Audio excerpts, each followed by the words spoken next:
This conference will now be recorded. I'd like to welcome everyone to the Teachers and State Employees System and Local Government Employee Retirement System Board of Trustees meeting of October 26th at 9 a.m. We have a condensed but very intense and informative meeting today, and I appreciate all the members being here either virtually or in person. Before we start with our Pledge of Allegiance, without objection, we will conduct our meeting today and adjourn in honor of Dr. Linda. I attended her funeral service yesterday and was honored to be a pallbearer for Dr. Combs. If you don't know who Dr. Combs is, that's probably an indication of the great job she did. She's the chief fiscal officer of the state. To put this in some context, we've had 75 governors, 28 treasurers, but only 8 controllers. She was the first female controller in the history of North Carolina. She also worked for 3 presidents as the chief fiscal officer of the federal government. She was confirmed by, never got a no vote in any confirmation process through Republican and Democrat Congresses or in the General Assembly. As I was attending her service yesterday with all in this room who have worked with Dr. Combs, I thought that she really missed her calling based on her ability to get people to work together. I think she would have been a great NHL referee. So when the boys got out of line, she could just sit them down and say, you know, we're not going to do this anymore. She's also, she's also the mother of the, I guess what we'll call now the new NCFAS system. It's the new accounting system that went live in the last month or so. That system, unlike some other systems you're hearing about in the state of North Carolina, came in under budget and within schedule. And it was a very unexpected death. And I just would want everybody to understand that when we talk about the state's finances, we talk about getting checks to retirees, we talk about anything doing with money. Dr. Linda Combs has had her fingerprint on so many things. So just join me in a moment of silence.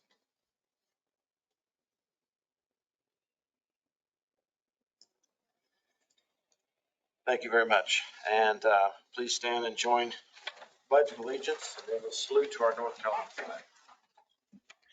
I pledge allegiance to the flag of the United States of America and to the republic for which it stands, one nation, under God, indivisible, with liberty and justice for all. I salute the flag of North Carolina and pledge the oath of our state, love, loyalty, and faith.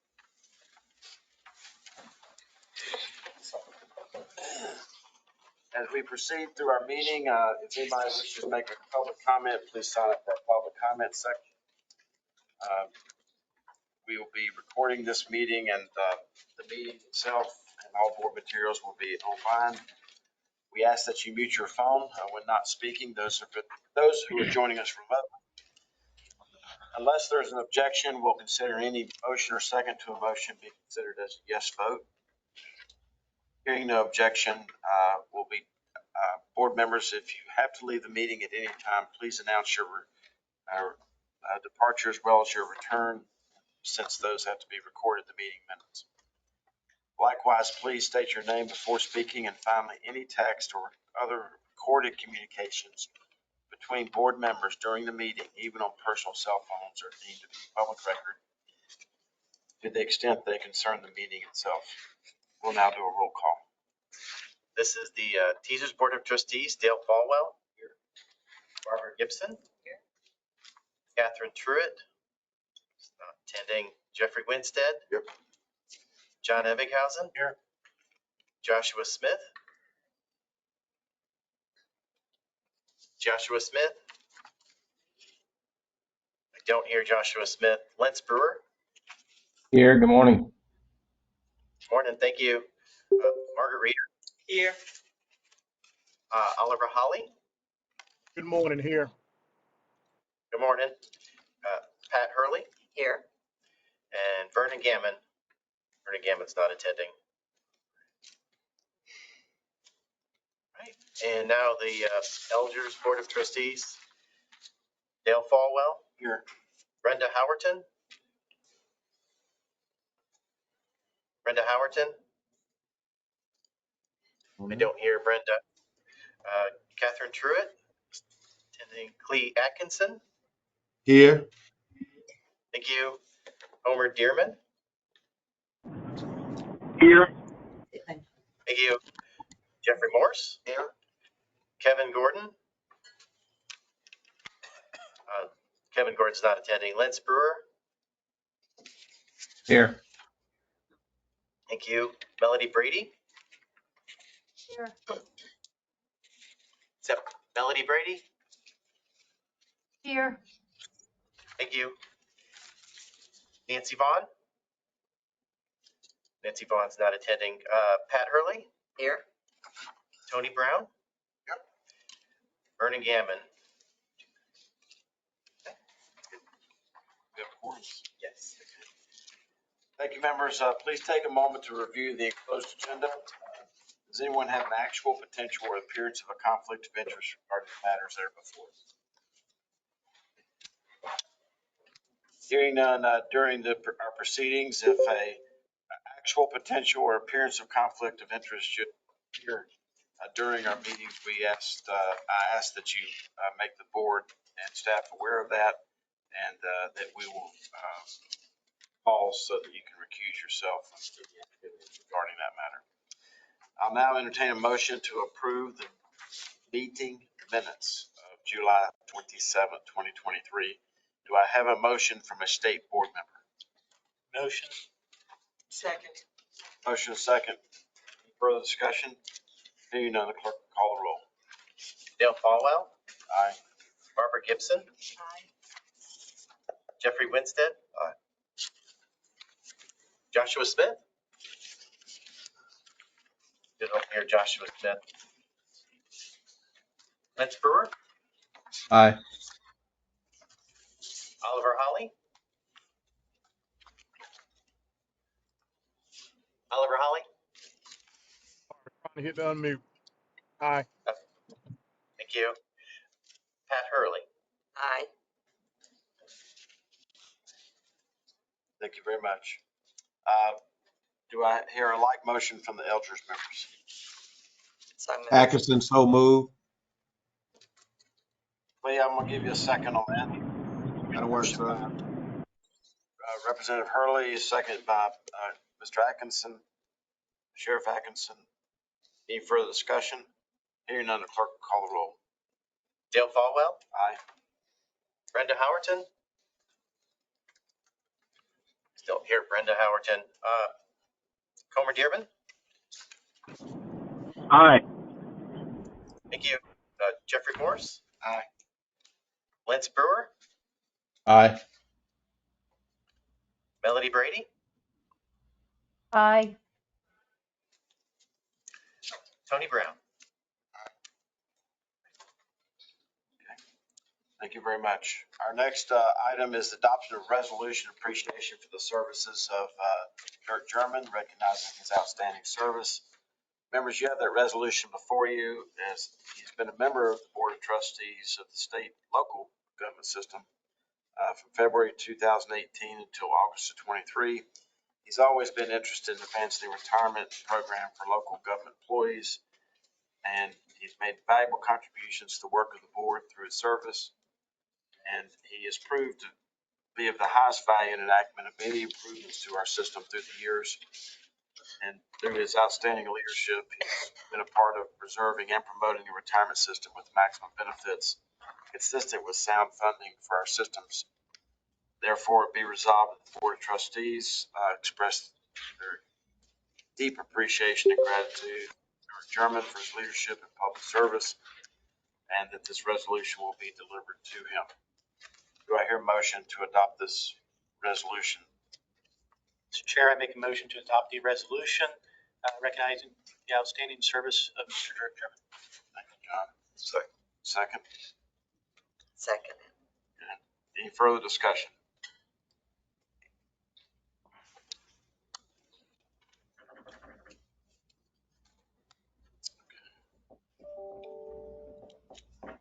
It says here LGERS.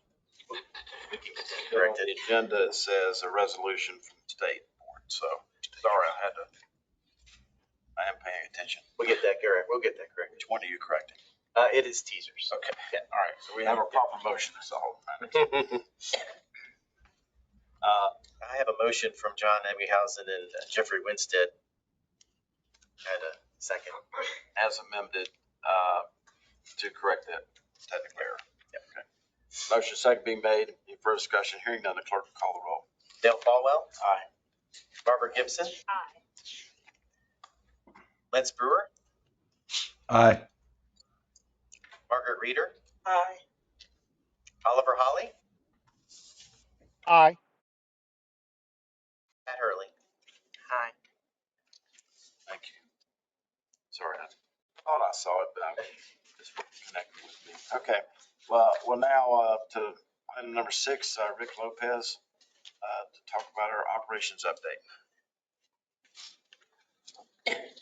Tanya, you want to come on up? Call the roll. Local government.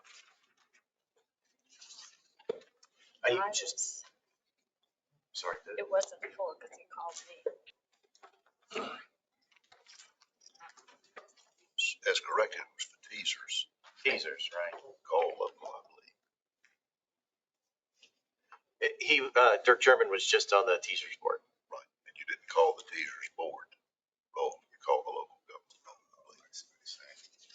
Oh, did I do that? No, it was the teaser. It's the teaser. I called the teasers board. Yes, I did. Okay. Whereas was teasers. I'll get the, we'll get the resolution corrected and have the, and send it out. A lot going on in this room today. Between this and the state health plan, so, anyway, we'll just do a resolution from the elders board too, just to make it feel really good. So, thank you. Thank you, Rick and Tanya and Patrick for joining us, and Rick, you have the floor. Thank you, Mr. Treasurer. Good morning, Rick Lopez, Director of Operations for Retirement Systems. I know we have a lot to go over today, so I will try to keep this short and sweet. Just to let everyone know, the one-time supplement that was approved for TSERS, interstate, CSERS, judicial, and LRS legislative retirees was paid to most of our retirees in their 10-5 deposit. Anyone who retired October 1st will receive a second supplemental check. We will have those paid out in next Thursday's supplemental month. So we'll wrap that up very quickly this year. We're excited to be able to turn on that and a very small payroll staff that are dedicated to taking care of that, getting people as quickly as possible for their service to us, and they deserve to have that money and do it when they will. I will say that turnaround times in all of my sections are at meets or exceeds, most exceeds. The one we're most proud of is our survivor benefits section, payments to beneficiaries. At one time, we were up to 52 days turnaround time. We're now around 11 to 15 days turnaround time. So the additional staff, cross-training of staff has really paid off. We've changed some processes and implemented those, and we're really proud of the effort over there. We're not working overtime right now, and we're still maintaining those turnaround times. Quality remains at an exceeds level, so very happy with things there. That's really all I want to cover, but if anyone has any questions about any specific process or any questions in general, I'll be happy to answer. Rick, just kind of, the board needs to know how Herculean it was to get this check in this month. So would you sort of tell us how many days and hours and minutes you had to make this, to put this up on the table? Payroll cutoff was on October 17th, so we essentially had 12 days to make all this happen with a staff of 3 people and myself. So, and that work was really done by the payroll manager and payroll supervisor. Payroll manager's name is Courtney Carter. Rita Wells is the supervisor. I mean, And it truly was a Herculean effort, and it continues to be, to make sure we get these checks out by next Thursday. They're on that right, working spreadsheets and their processes and stuff. Spent many hours into the evening taking care of it. Work closely with our IT partners to make sure that the right people were being paid. And it has been it's always challenging when we have these last minute efforts, but we're up to the task, and I have an extremely dedicated staff that I'm very proud of, that understands what public service is all about. This is approximately 250,000 of the teachers, Have that number. over 200,000. Treasurer, Rick said that he's got the small payroll team, but he has other teams that drop everything they're doing on a testing. So he does have folks that process death benefits and disability and retirement. They have to actually stop and make sure that we're paying everyone correctly that should be paid, and others that shouldn't receive payments don't receive payments. So there's a lot of work going on behind the scenes that Very few people. Yeah. That's good.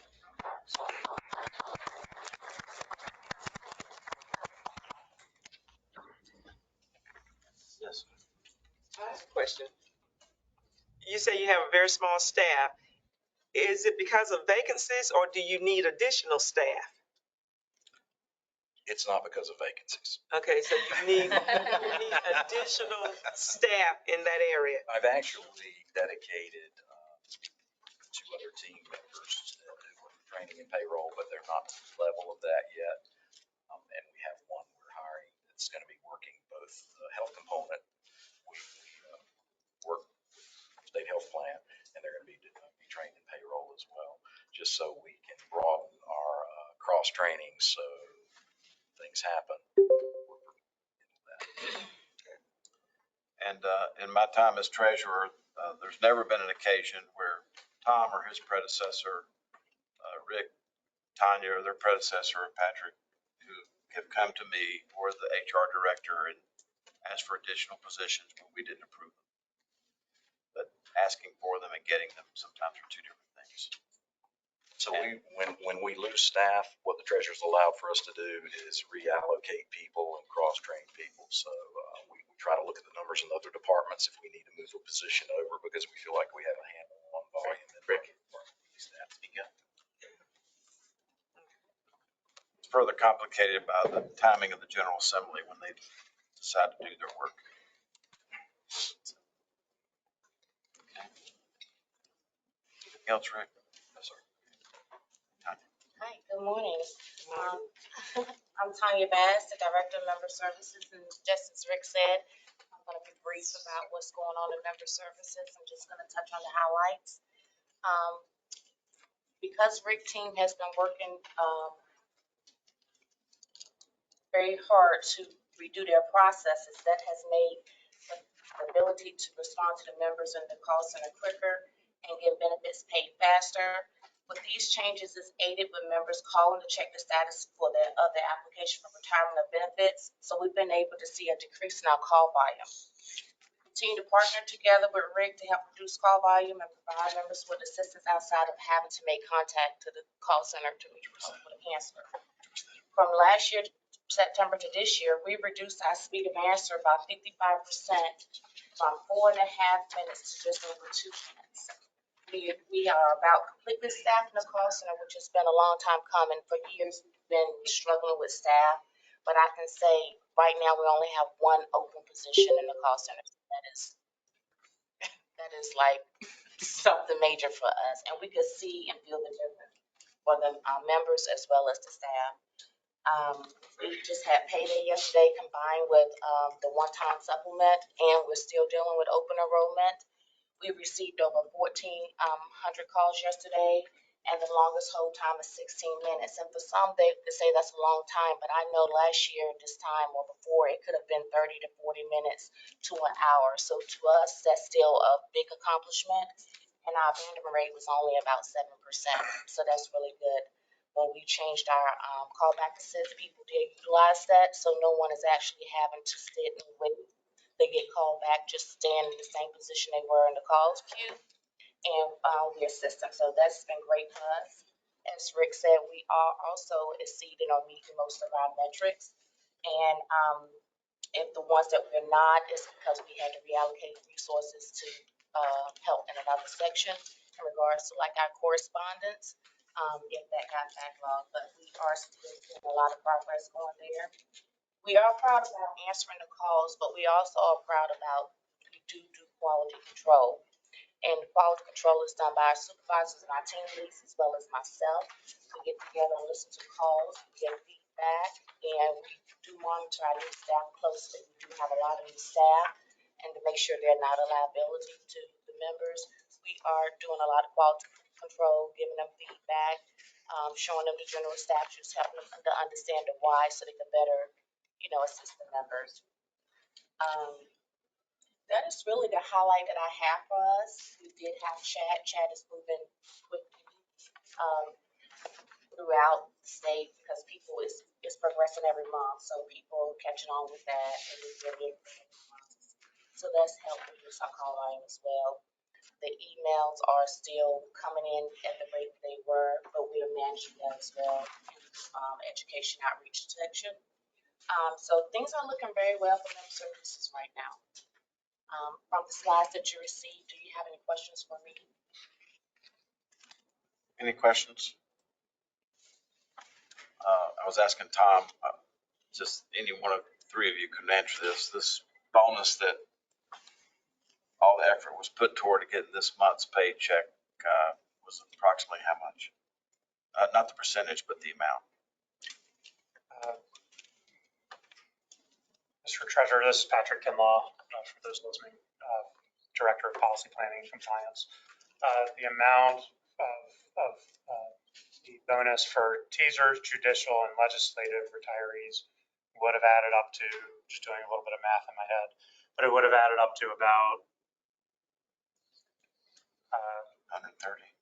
Yeah, it would have been about $200 million. We're around 740, say 740 million total payments. So doing the math, that's correct. So that's a couple $100 million that they received about before they, given the short time frame that they would have. So that helps people. So thank you very much. Don, you have anything else? No, that's all I had. So I passed some of the trainees this morning. How many are in the class upstairs? Currently, right now, it's just 2, but we actually have 5 that is still currently in training. They're just on the phones because we had these additional 2 that just started. So we want to give them a little bit of time in the training room. Then we're going to bring them all back together, complete that full training. But while the 5 that's on the phone, they're actually assisting with the Orbit self-service line as well as our deaf line. So they are skilled for 2 skill sets, which allows the more seasoned counselors to answer the other calls. And it doesn't have to be Halloween to have candy in the training room, right? No. That's why you keep coming by. Thank you very much. Now, Patrick, for a little bit of actuarial joy. Good morning, everyone. This is Patrick Kinlaw again. Our team in the Policy Planning and Compliance section works to ensure the financial integrity and long-term sustainability of the retirement systems. I wish I could promise what Rick and Tanya promised, which was that I would be brief. But unfortunately, the circumstances this morning have several things I need to report to you on. The main part of my report this morning is going to be an update on legislative activity during 2023, which is going to particularly focus on one item that is still of serious concern to our staff related to something from the state budget law involving the employees of UNC and certain parts of East Carolina University. But before we get there, I'd like to run through a few other things for you. There is a page in your materials of this presentation. It's page 16, having to do with contribution-based benefit cap or anti-pension spiking invoices to government employers. And in the interest of time, I'll simply note that this is the standard report that we provide every quarter at these meetings, and it's there in your materials in case you have any questions this time. I'd like to talk for a moment about the actuarial reports to give you a little bit of orientation to what you'll be hearing later in the meeting from our team from Buck Consultants. Mike Ribble and Beth Wiley are here today to present the annual actuarial evaluation reports, as they do every October. One thing to note about the reports this year is, compared to previous years, is that there have been some updates to the formatting. So over the years, we found that some things have been added to the reports, sometimes presenting the same information, just the same way or a slightly different way. And at our request, Buck has gone through and taken some steps this year to eliminate some of that duplication. So as a result, if you're trying to compare, for instance, table 10 from this year's report, table 10 from last year's report, it might be something different. Two particular things to note about the formatting changes. One is that there's an additional brief document this year in your materials called the Actuarial Process and Glossary document. That has some information in it that used to be repeated in every single valuation report. So it was in the state report and the local report, and the Register of Deeds, and everyone else. And Buck had the idea of just taking that out, making it one thing, so it's only repeated once, and referring back to it. The other thing is that they've removed the financial reporting information from these reports under GASB, because the purpose of these reports is to talk about the funding of the retirement systems under the board's policy, as opposed to the financial reporting under government accounting.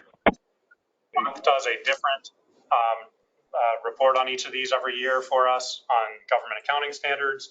And once the board approves these reports and we put them on our website, we'll take that opportunity to post the government accounting standards results on our website as well. So public.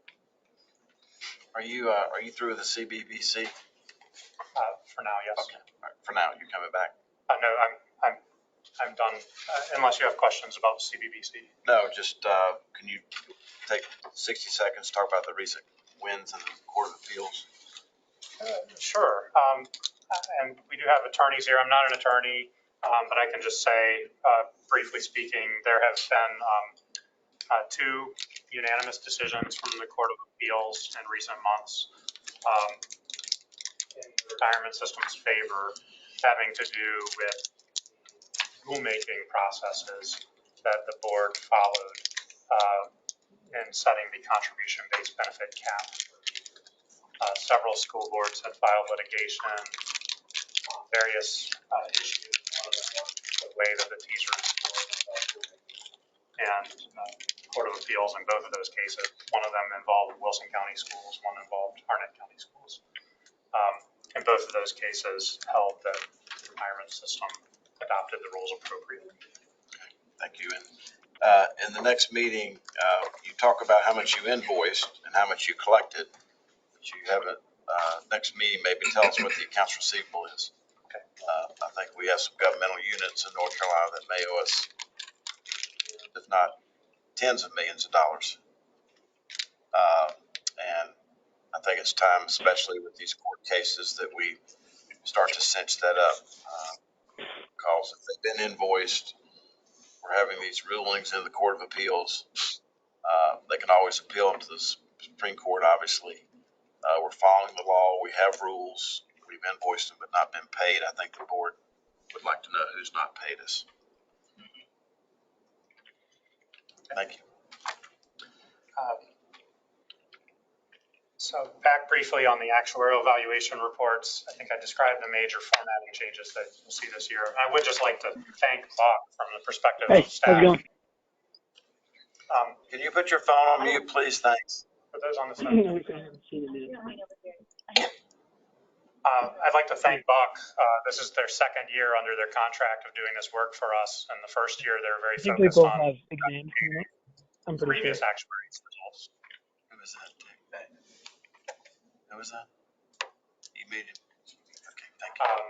As much as possible. And this year, they really went ahead and made some real improvements to the report in their second year. So thank you to the Buck team for doing that for us. The reports that Buck will be presenting today are based on measurement of the retirement systems as of December 31st, 2022. So it's a little bit in the past. That's just the nature of the work that they do. These reports show a decline in the funded percentage of the state and local systems that was recognized during calendar year 2022. Part of this was related to the performance of capital markets during calendar year 2022, where the retirement system's investment returns were about negative 10.4%, where the board's assumption is that the investment returns every year will be positive 6.5%. So that contributed to a decline in the funded percentage. One of the findings that Buck has expressed in their reports, and we'll talk about later, is that there were no investment gains as of December 31st, 2022, that are available to support retiree COLAs or one-time supplements during the fiscal year ending 2025. So in terms of the board's upcoming meeting in January to make recommendations about funding and benefit levels, staff will reflect that finding in our report to the board. A second cause of the decline in the funding percentages was that the compensation of current government employees increased more than the actuaries would have expected from calendar year 2021 to 2022. And that increased the projected pension payments because the pension formula is based in part on your compensation as an employee. So that phenomenon happened with both state and local governments, but more so for local governments. And Buck's reports contain several other observations that I'm sure will be interesting to you, which they'll discuss later on in the meeting.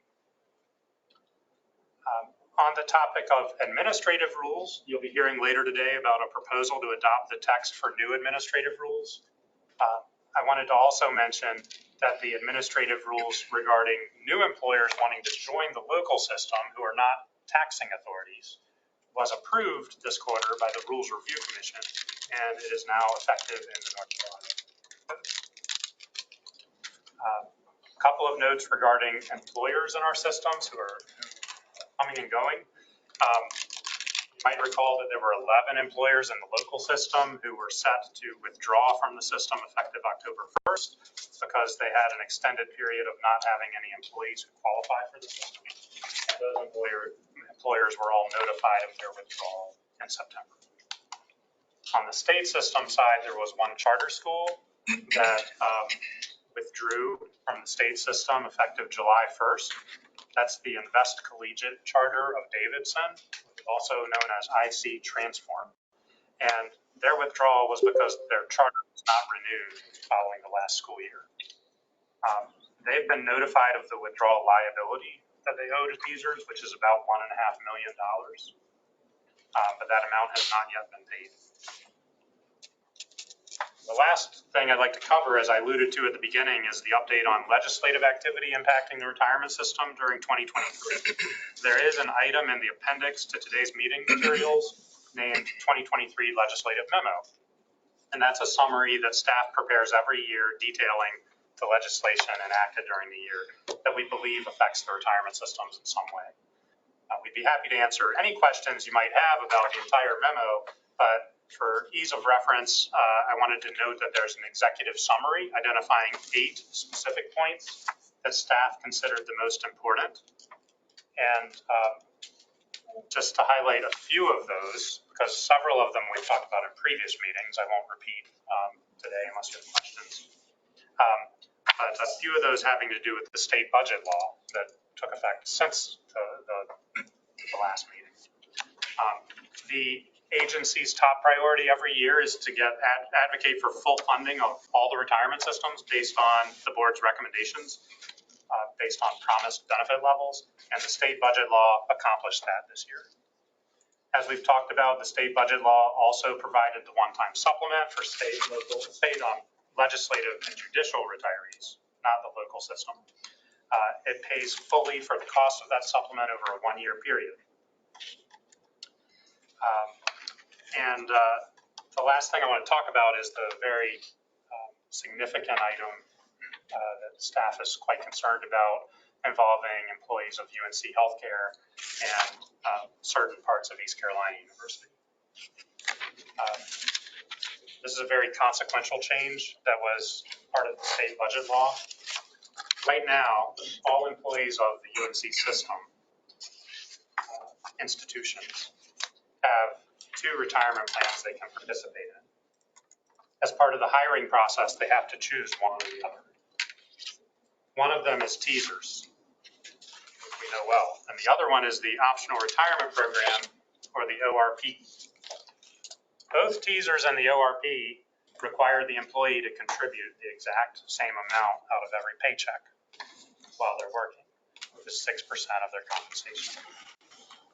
But a key difference is that the ORP is a defined contribution plan, which means, among other things, that it does not provide a guaranteed lifetime income after retirement in the same way that TSERS does. We reviewed UNC Healthcare's employees hired in 2021 who were still employed as of December 2022, and we found that a majority of the people hired in that year chose TSERS. The preference for TSERS was especially pronounced for lower compensated individuals who understandably place a special value on the guaranteed lifetime income. For UNC Healthcare employees earning at least $100,000 per year, 58% of them chose TSERS and 42% chose the ORP. But for those earning less than $40,000 a year, 91% chose TSERS and only 9% chose the ORP. The new legislation would require that for new employees of UNC Healthcare and certain parts of ECU on or after January 1st, 2024, they would no longer get a choice between TSERS and the ORP. For now, they would be forced to participate in the ORP, which is the choice that fewer than half of the employees have made, and only 9% of those have lower compensation. In the meantime, UNC Healthcare and ECU have been given the flexibility to create their own retirement plan as an alternative to the ORP. The legislation does not specify the details of that plan, but it requires it to be similar to the ORP. If and when that plan is created, new employees will have a choice between the ORP and the new similar plan, but they will not be able to join TSERS.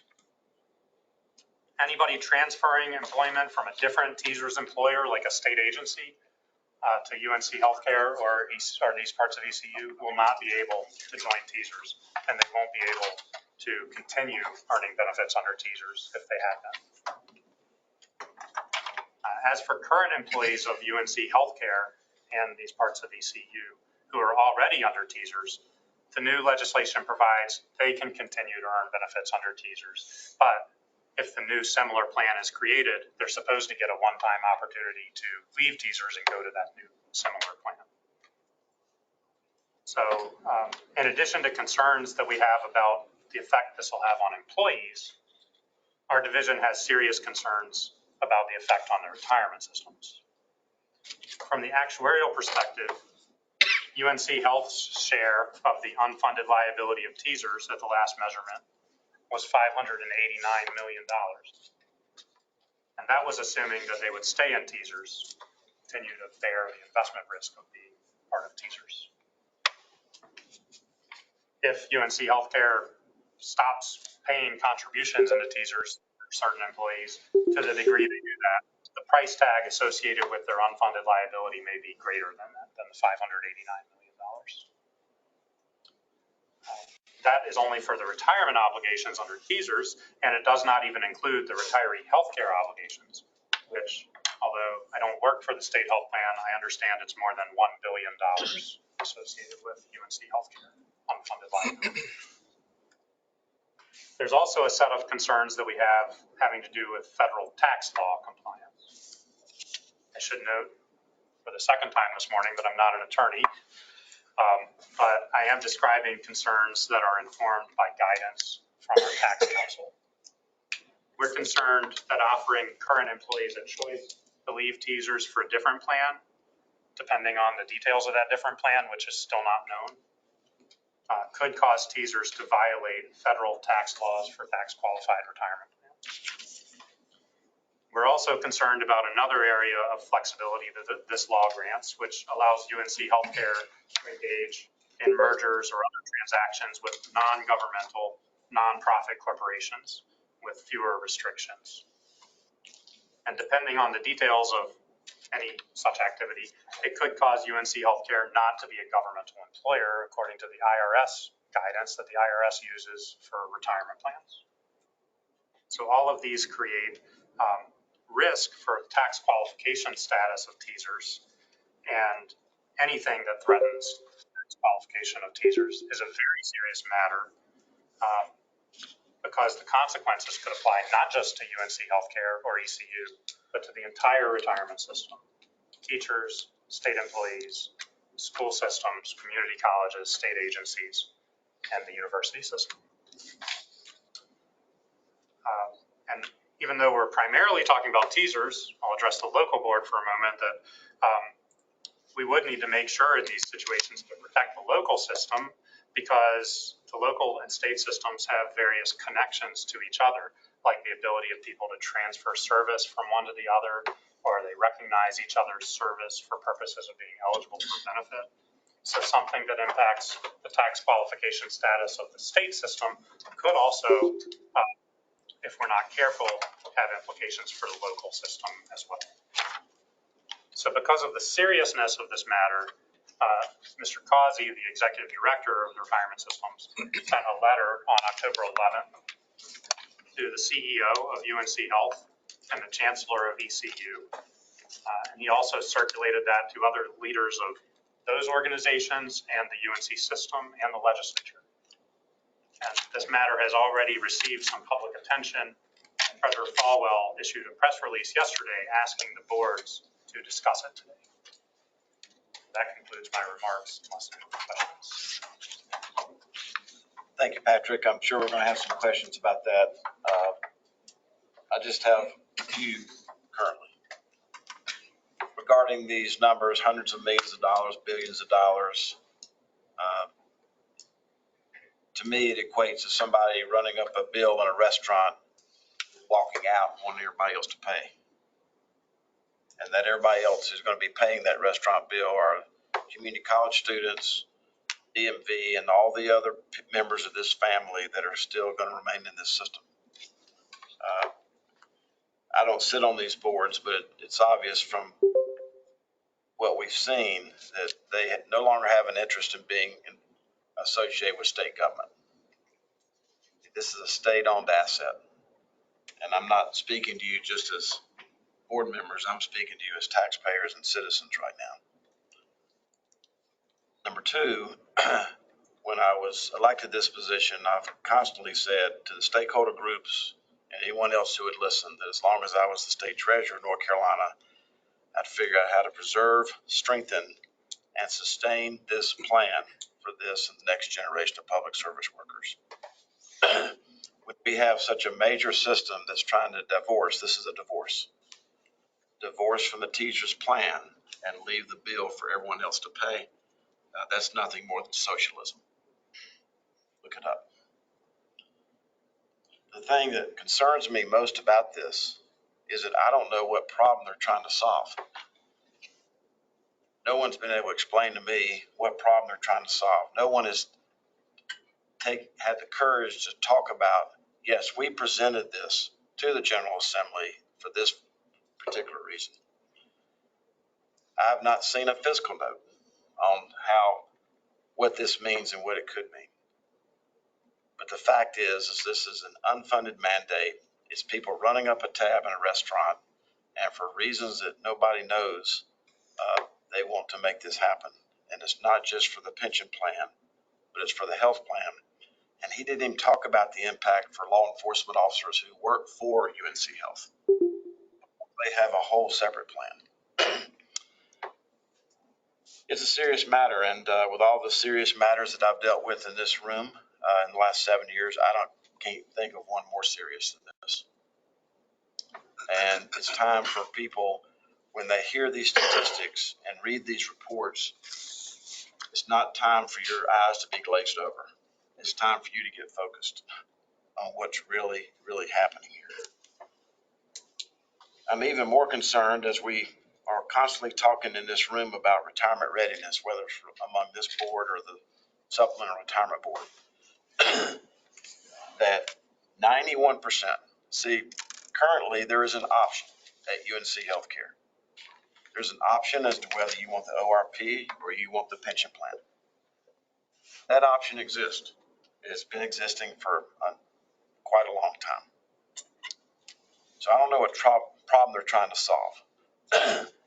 But the fact is, when you look at these statistics, that somehow or another, isn't it funny, that 91% of the people who work for UNC Healthcare, who are actually doing the work of healthcare in this organization, 91% have chosen the pension plan because they think, based on their lot in life or whatever else that has occurred, that this puts them in a position to be more retirement ready than anyone else, is to have the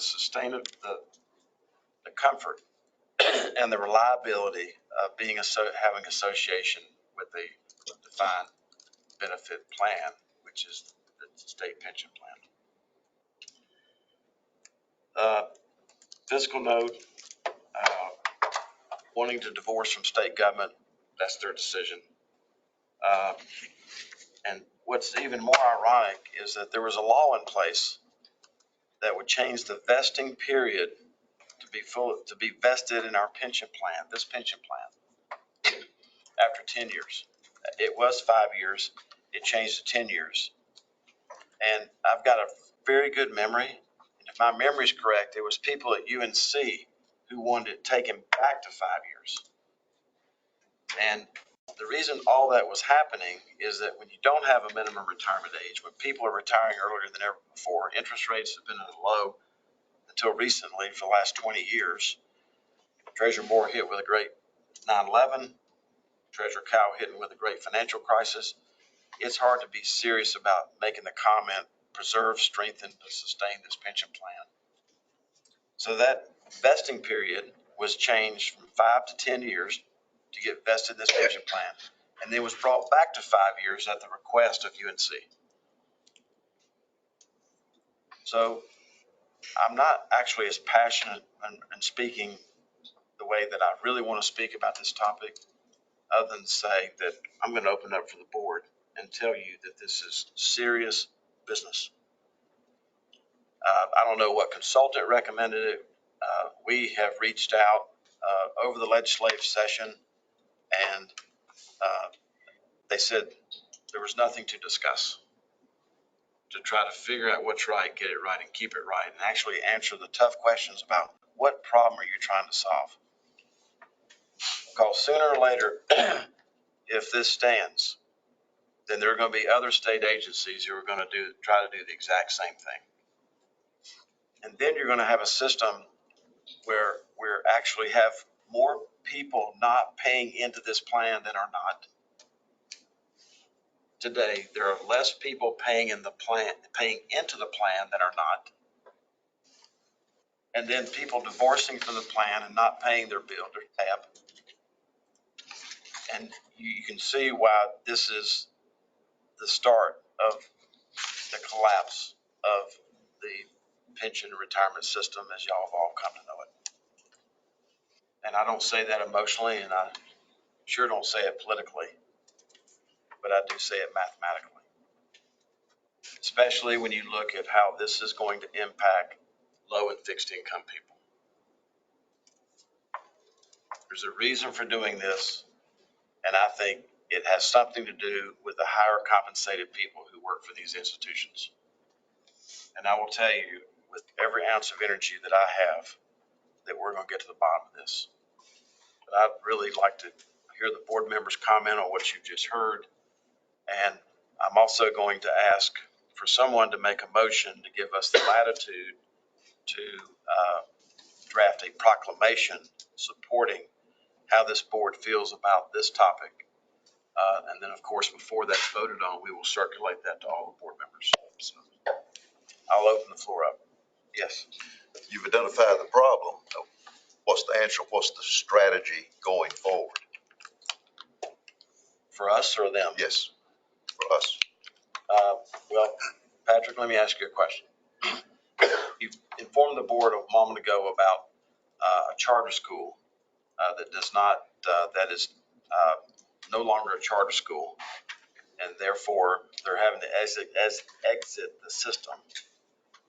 So what are the rules and procedures for even a charter school who's trying to exit the system in terms of their liability, and what rules and procedures we have to try to collect this?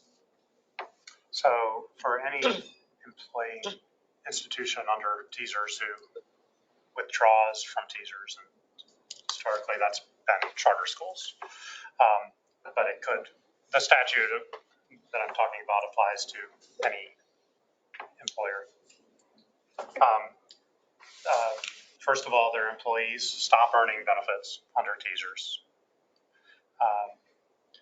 The employer is required to notify the employees that they've withdrawn from TSERS. Let's be clear, even the current employees would, not the current employees would stop earning benefits, just new hires. Current employees, if they withdraw, if the employer, let's say if the employer goes through a structural change that makes them no longer a governmental employer and therefore they cannot participate in TSERS under federal law, then they withdraw from the retirement system.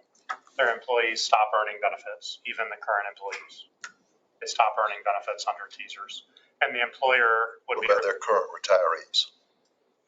Current retirees. So employees and retirees are still entitled to the benefits they've earned based on past service. Okay. The employer would be required under statute to pay a withdrawal liability, which is calculated with a statutory formula.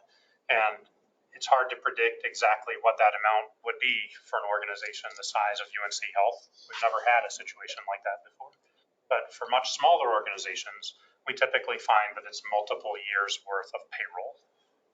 So maybe 2 years, 3 years, somewhere in there of annual payroll that is owed to the retirement system to pay for the withdrawal liability. Our procedures for collecting it are also spelled out in statute. I didn't bring all the details with me, but ultimately they have a certain time period to either pay the liability or agree to an installment payment plan for paying the withdrawal liability. And if that doesn't happen within a certain time frame, then our office is to notify the Office of State Budget and Management or the Department of Public Instruction, as the case may be, so that state appropriations to that entity are intercepted toward this withdrawal liability. Mr. Chair, does that answer your question? Jeffrey, follow up, and then we'll go to John. Is litigation, best standing litigation? Repeat that. Who has standing in litigation? Somebody runs up a bill in a restaurant and walks out where everybody else has to pay that bill. Right. What remedy is there?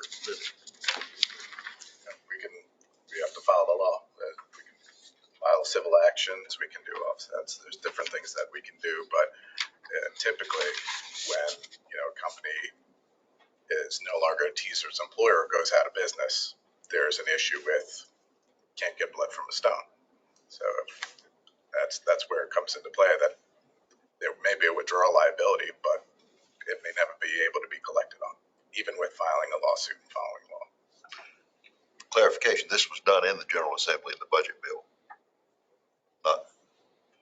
Not a standalone bill. It was. Then let's be clear, does the bill say must or can? In what part, Mr. Chair? In the budget bill. When you started talking about UNC, ECU divorcing from the pension system, did it say must or can? So as for future employees hired January 1st, 2024 or later, it's a requirement that they are not allowed to participate in TSERS. They're forced to participate in the ORP until such time as their employer creates a new similar plan, in which case they'll have that as another choice, but they cannot participate in TSERS. As for current employees who are already in TSERS, current employees of UNC Healthcare and these parts of ECU, that's a choice that the law offers to them once there is a new plan established by their employer to stay in TSERS or to leave to go to the new plan. And what would happen, and I want to make sure Jeffrey gets all his questions answered, then we'll go to John, then we'll go to Jeff. What happens if a person works for UNC Healthcare for 8 years, they're vested in the plan, they go out on maternity leave to raise their family for who knows how long, and then they want to come back and work for UNC Healthcare, and they don't take their money out of our system, are they going to be able to continue where they left off? That's a great question. Our understanding, which this is one thing that we're going to be seeking to clarify with legislative staff, that our understanding, our own reading of this budget law, is that a person in that situation, if they separate employment with UNC Healthcare and then they come back after January 1st, 2024, they're treated as a new employee, meaning they're forced to participate in the ORP. They still have their 8 years in your scenario under TSERS, but they can't earn a 9th and 10th and 11th year under TSERS. And Jeffrey, are you good right now? Yes, sir. Okay. And didn't we share with ECU physicians, ECU, if my memory's right, 6 or 7 years ago, about some rulings about how you do this, as there was a discussion about merging Biden and ECU physicians. So a lot of this ground has been plowed as far as the tax impact on this, which ECU has been very familiar with for at least 6 or 7 years. Thank you. John? After you mentioned statute for withdrawal of charter school, et cetera, ceasing of paying.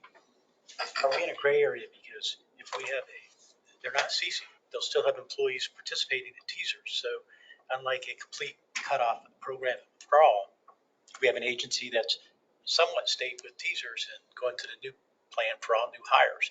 So how would that determine the withdrawal liabilities? Does that look at only the TSER employees who decided to leave and go to the new system, and the withdrawal liabilities based on that because they're still paying by current employees? How does that? It falls out of the statute for complete withdrawals you discussed. So thank you, Mr. Ebbinghausen, for the chance to clarify that. Previously, when I was talking about the withdrawal liability, I was answering a question of what the statute provides for example, if a charter school leaves TSERS or loses its charter or something along those lines.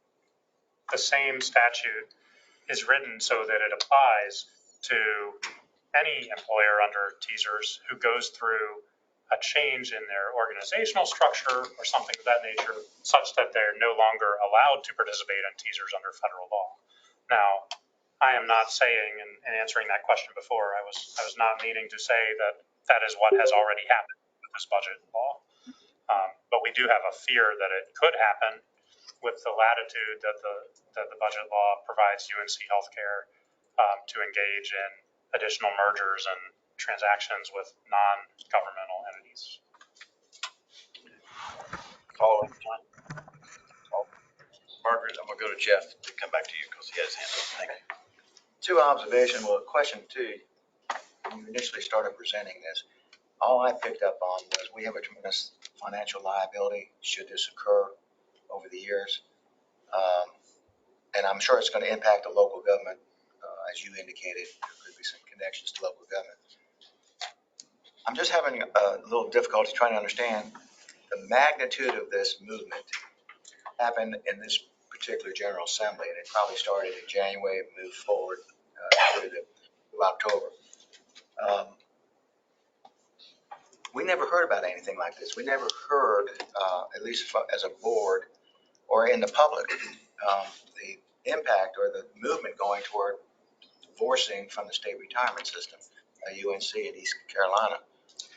The General Assembly, when we present to them the significant impacts that this movement will have on the state retirement system, actually local government, where the leadership in the House and the Senate, the Speaker, Senator Pro Tem.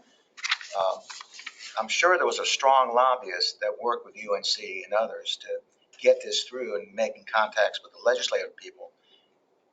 What efforts did we do to present the negative impact it would have to this state retirement system as it was going through the review process of the General Assembly?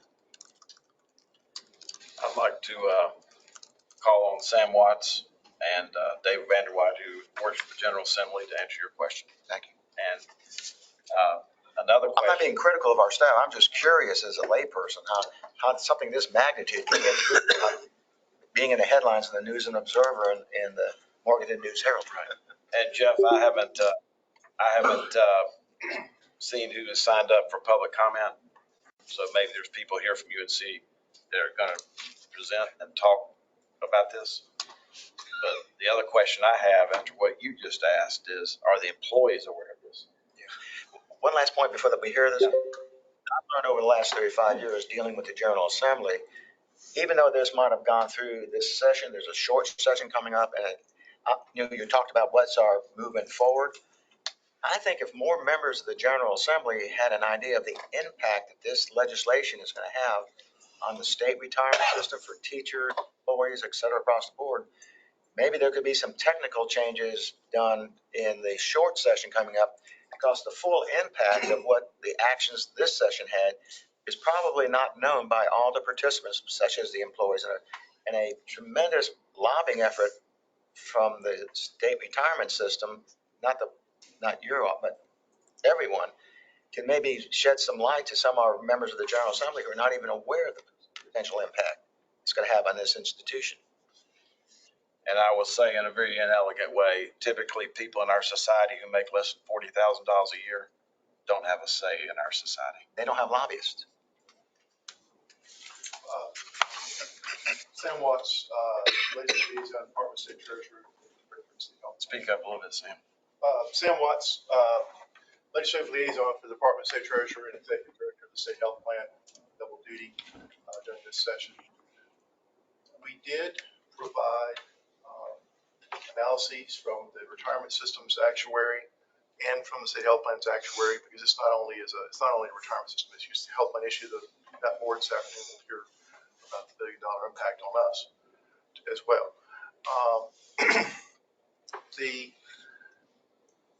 That was communicated, it was sent to appropriate parties that were required to under law, and also shared more broadly with folks who sponsored the bill.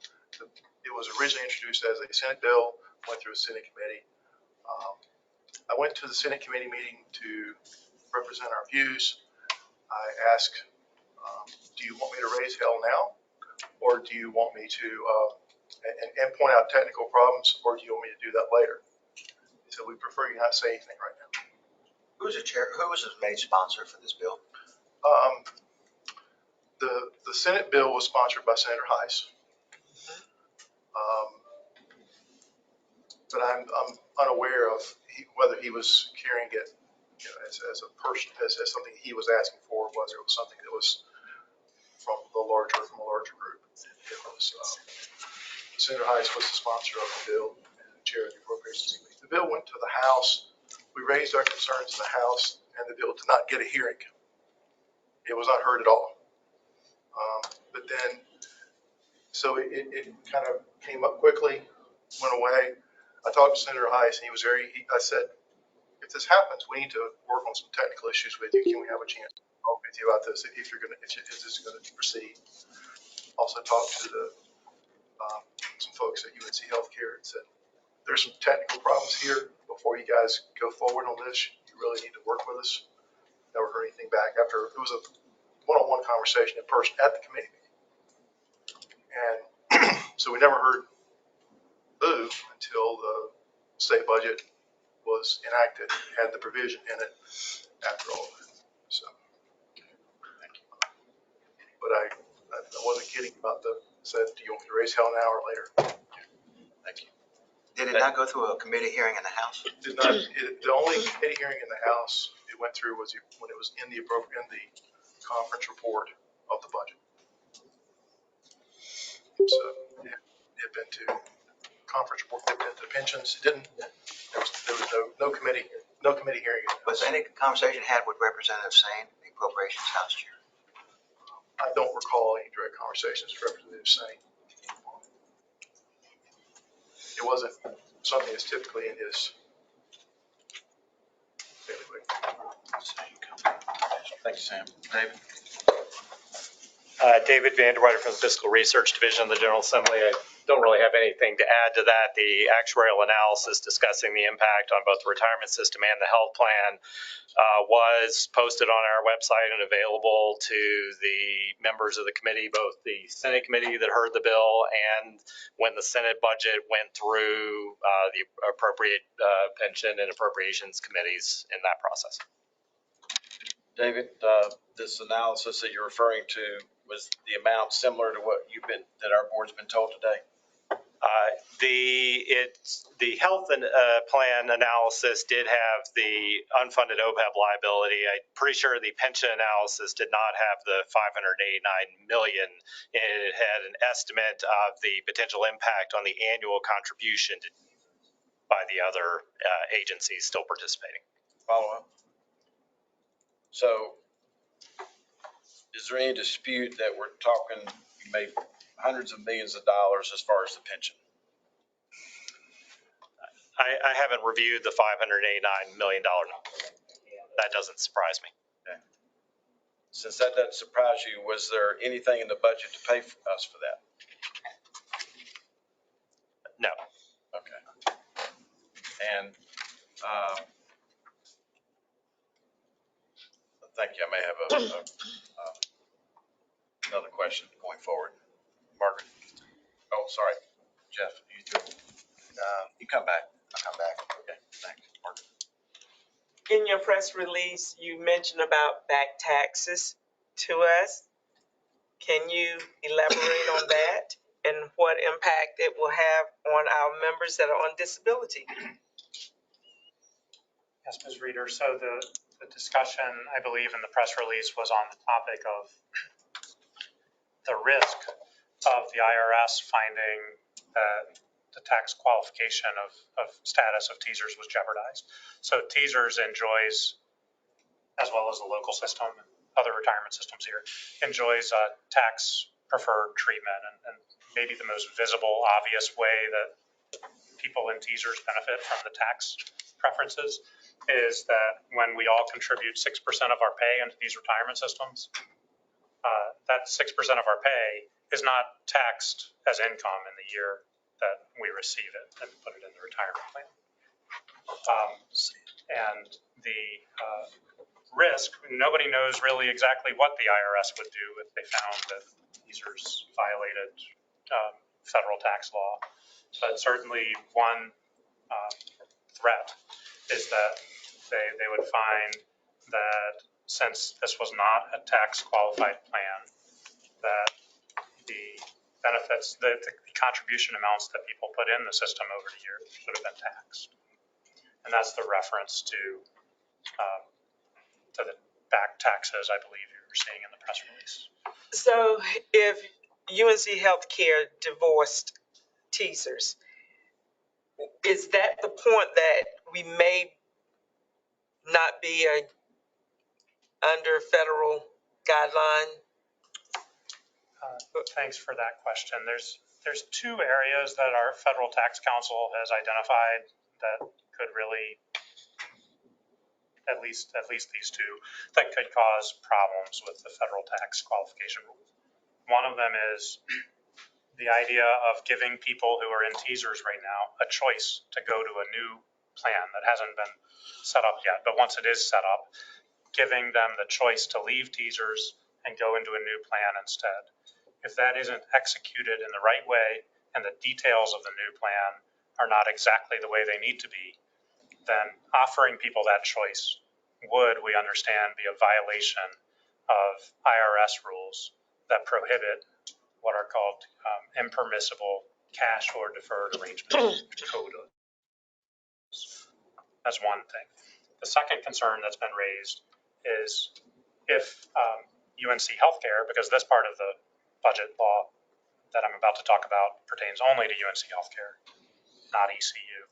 But if they go through certain mergers or transactions with nonprofit, non-governmental entities to the point where the IRS would call them not a government entity themselves, then they cannot continue to participate in TSERS as an employer because TSERS is a plan of governmental employers.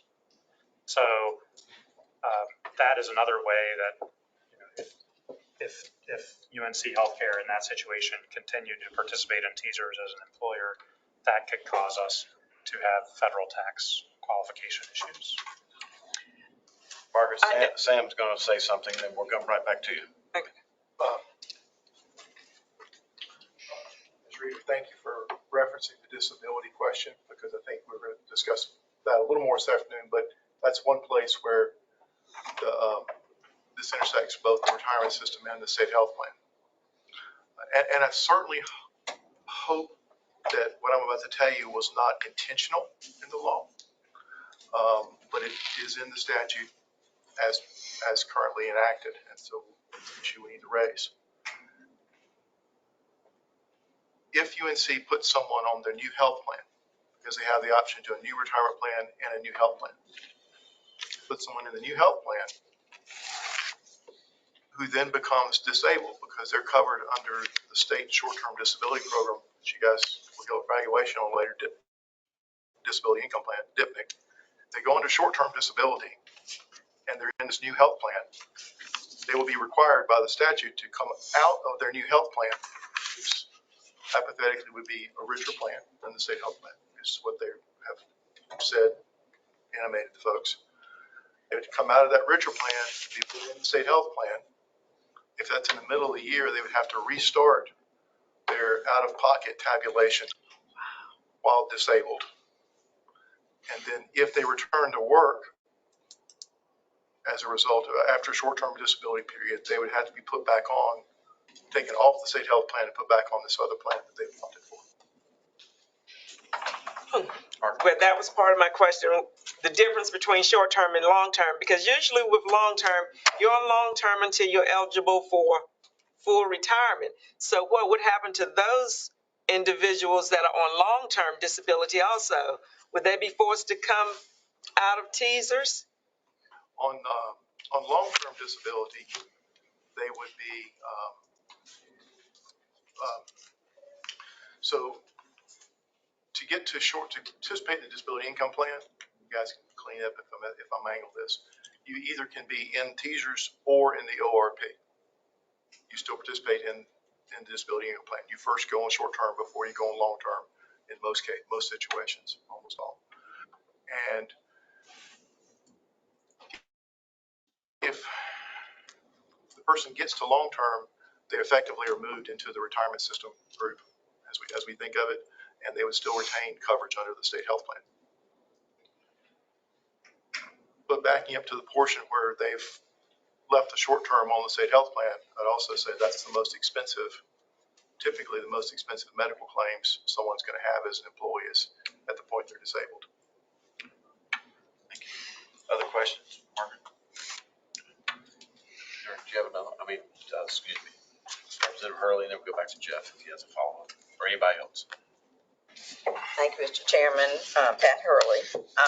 This really bothers me. And having been in the General Assembly, for this to come up without really discussion, it sounds like, and probably with the employees at UNC Systems not even being aware of it either. You're saying that anybody, what I understand is you're saying that anybody that's been in the system with UNC for 5 years is fully vested, and we would be responsible for life for them regardless. Our system would be. And they're wanting to change it to 10 now. No. That was it was 5. Okay. We changed it to 10. Okay. And then UNC lobbied to change it back to 5 because they wanted people to be vested in the pension plan that they're now trying to divorce from. That's the hypocrisy of all this. Okay. So if they do what they're wanting to do, and all these people that are 5% and maybe not even working there anymore, when they retire or when they age, we would have to pay all that. That would be a big liability at that time. I want to be sure I understand. Which is currently underfunded. Right. So would they have to come up with the money to pay for that, like the spiking stuff, or what? No. Well, if I heard, I'm gonna call on David if you don't mind. What David said in his comments was that the General Assembly was aware of the fiscal note associated with this divorce. And they were aware of the increased contribution rates for everyone else left in the family. And these contribution rates are a percentage of payroll. It's currently at 16.12 this year or something like that. So that's why the cost of somebody running up this bill and then leaving the restaurant is going to be paid by all the other state agencies in the state of North Carolina. But I'd like for David to try to address that question. That is all correct. Can you repeat the question, please? The last part.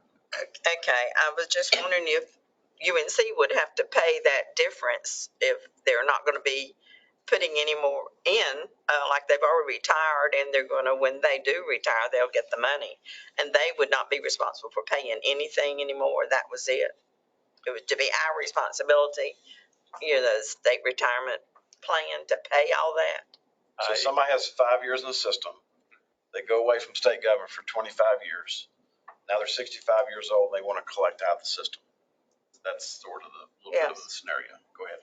So to the extent additional contributions are required to pay for that retiree benefit, that would be borne by the other employers in the system, which would include the other UNC institutions, but only UNC Healthcare and ECU Health to the extent that they were still contributing on active employees who are in the system. Big liability. Back to Patrick on the actuarial side. And Treasurer just mentioned it. We're kind of talking around. It could be 539 million liability. It could be more.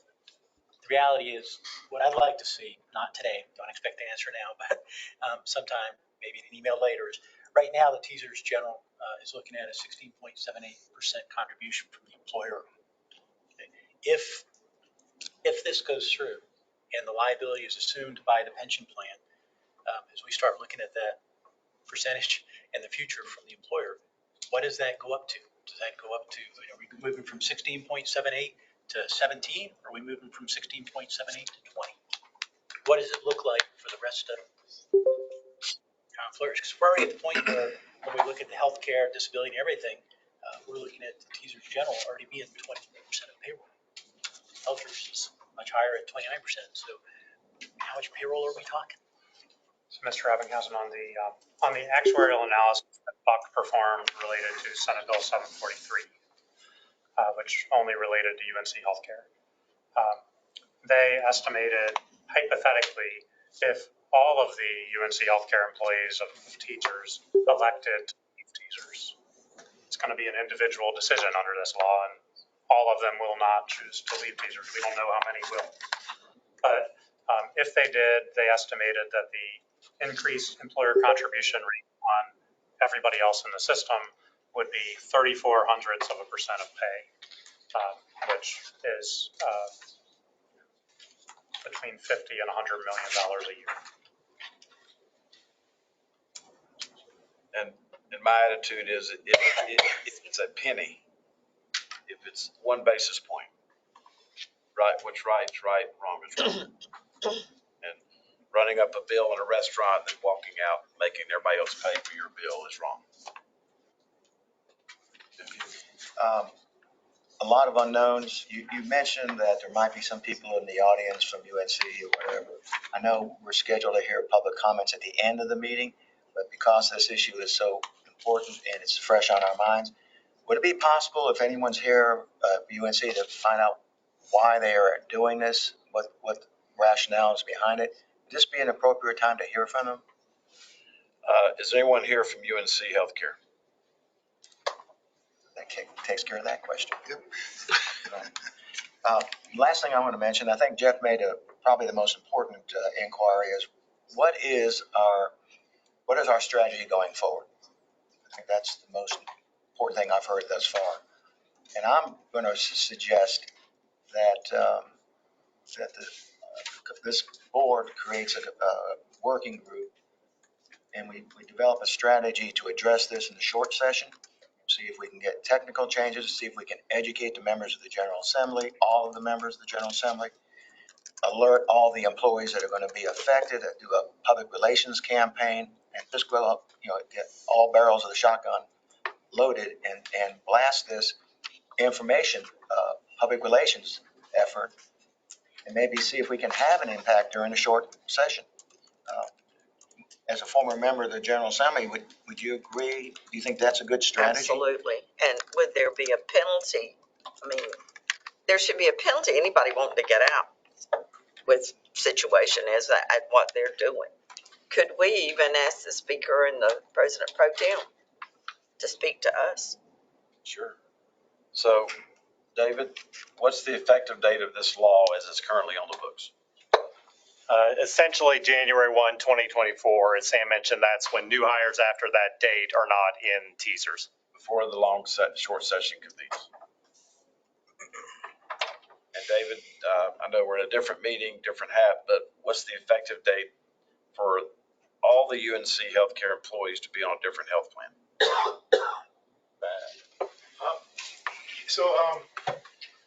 That's effective to January 1, 2024.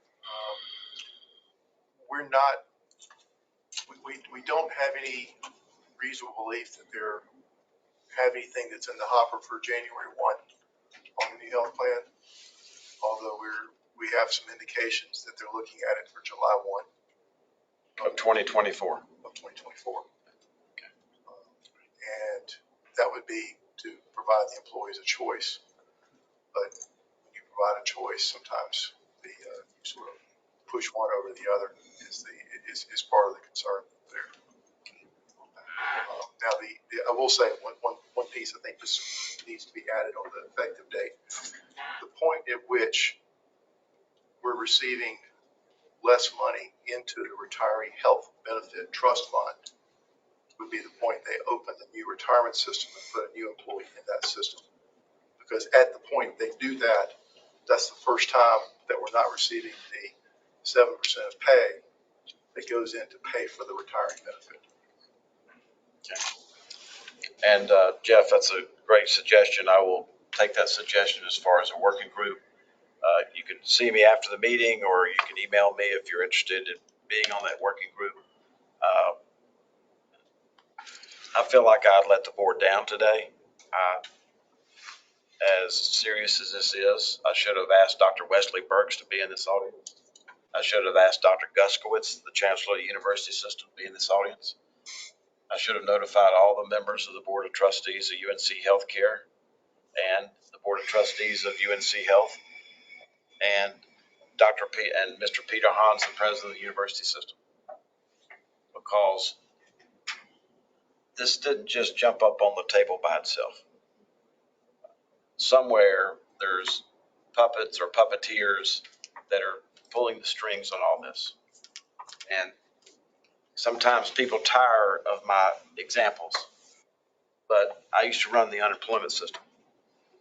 And there's a term that some people in this room are familiar with called pseudo-dumping. It's where a certain company would run up a great big bill in the unemployment system and then change their name, not their business, not their employees, to some other name so that they could have a lower rate through the unemployment system. And this was the subject of dozens and dozens of lawsuits. And Rick's very familiar with this. And it was a way of people, employers in this case, and unemployment taxes, getting out of paying their bill and creating some mechanism so that they could continue to operate but not pay the liability that they created. And I will tell you that in some instances that was tens, if not hundreds of millions of dollars. And the reason that I'm bringing this into this is this is exactly what's happening. And it's a play that we've seen before. And the thing that I was really trying to remember as I closed down my thought about this, at the end of the day, through discovery, through depositions, through mediation, through lawsuits, we found out there was 3 or 4 accounting firms who were making tens of millions of dollars in recommending this to employers to do this, to run this play. And I have no question that something like that's going on here. One last comment after hearing your presentation. I think it would be critical for us to look at the potential litigation in terms of the legislation itself to see if it's constitutional, see if there's some constitutional issues, bring these to light and fight it in court because of the financial impact that it's going to have on our system, on employees. There could be some legal remedies constitutionally that might be available to us.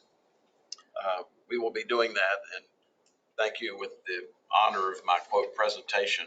Everything else, I have nothing written on this. This is my agenda. These are all things from my heart. We know what we're seeing here, and it's important that we address that. Treasurer Mrs. Falwell. Hurley, yes, go ahead.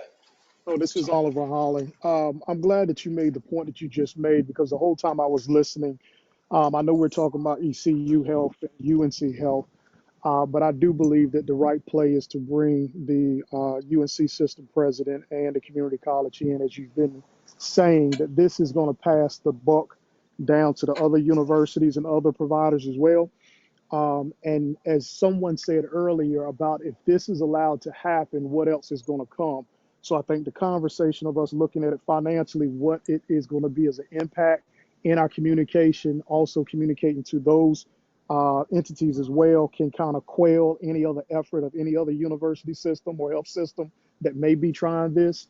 I just see this being really, really, for clean of a better term, outrageous that we've allowed this to be slipped in a budget, quite honestly, and passed through where it has the potential of making issues for all of the other people that are contributing to this. So definitely, I would love to sit on that committee for any work that's got to be done, but we definitely have to get this word out and have these conversations about this foolishness. Ms. Hurley. Thank you, Mr. Chair. It looks like they are going to reconvene on November the 29th. So maybe we would have a chance before they totally to meet, period. And just to be, yes. Just a comment.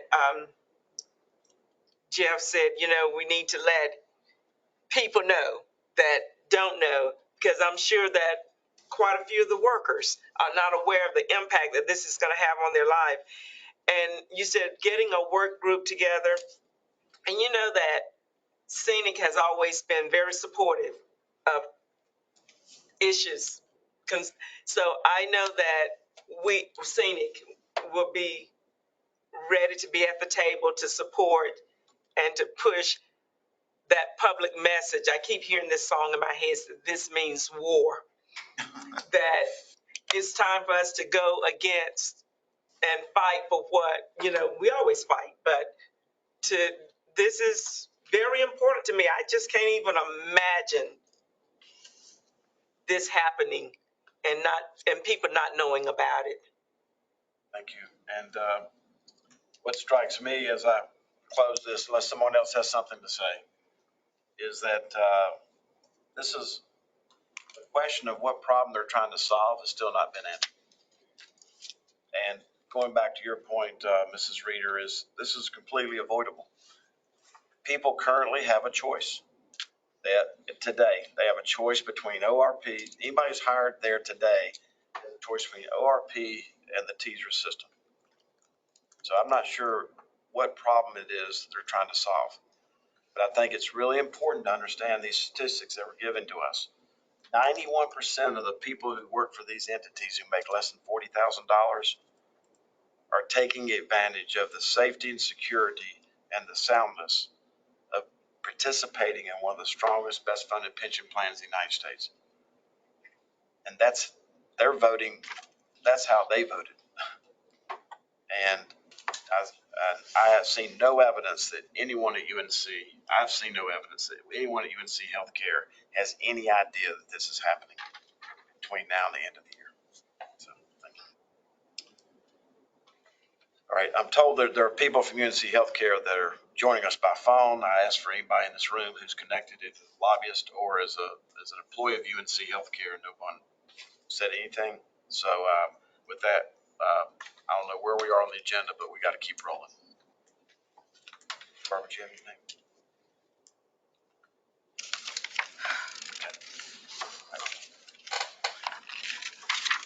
Where are we? Number 10. Thank y'all. We're at number 7. Update on Investment Advisory Committee. Vince? Good afternoon. Good morning, everybody. Can you hear me? Yes. Good morning, Yes. Treasurer, fellow board members.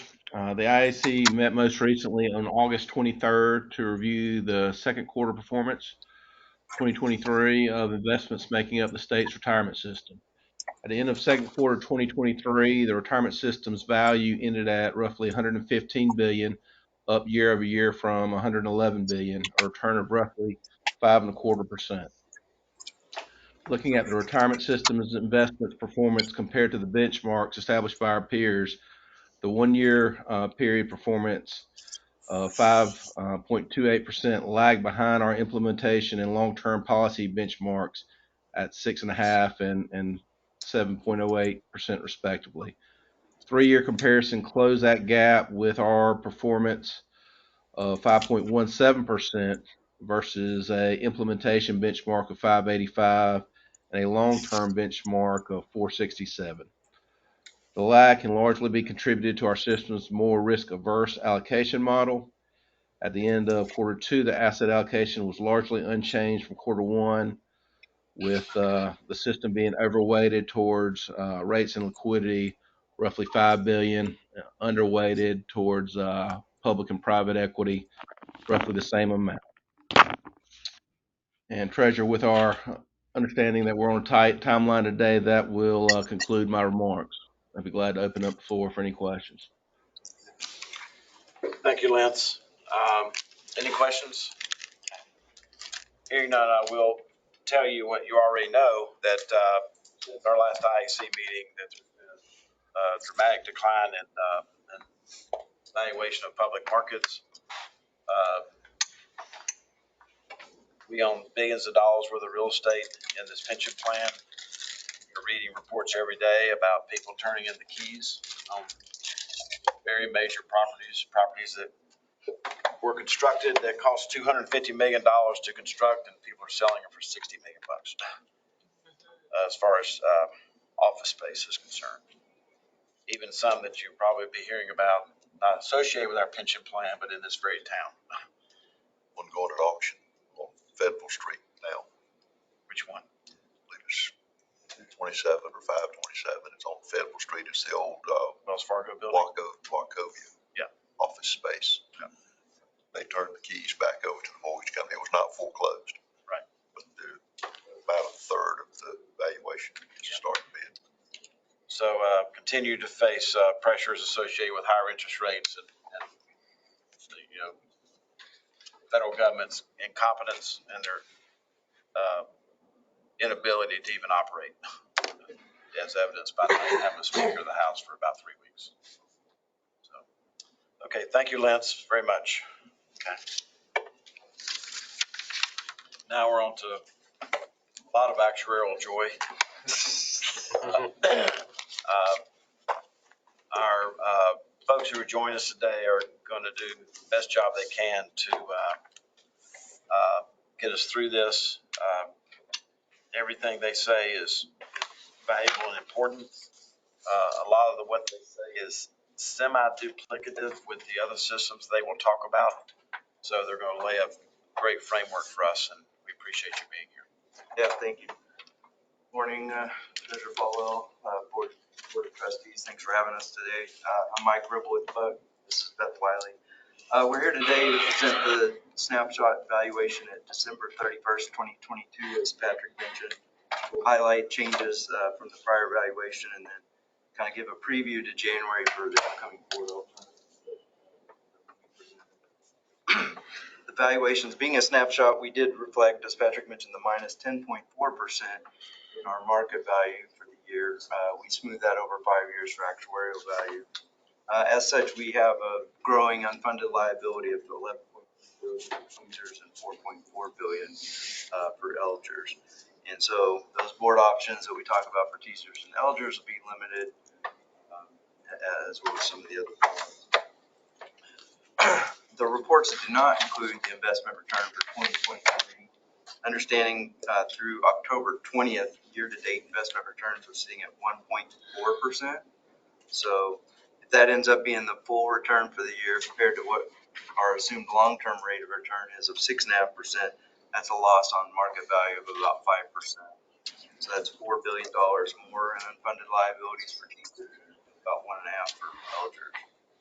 So that is on a market value basis. Sorry, not an unfunded actuarial liability. It'll work its way through the valuations over many years, 5 years of smoothing and then 12 years of amortization. But it is a hit, another year of a hit to the system. So moving to the actuarial overview that we've got.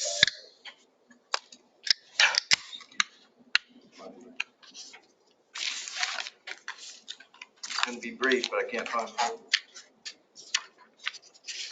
I got new glasses, but they're still a little blurry. Lisa's keeping up with you, so we're good. Yes, thank you. So on the actuarial overview, this is the state system, the first one. The working its way left is the judicial, legislative, and National Guard. The key thing to see here on the teachers side is that we have 302,000 active members and 763,000 total members. So 40% of the members in the system are paying into the system, accruing benefits. The other 60% are either have an outstanding balance or waiting to start their benefit or are currently receiving a retirement benefit.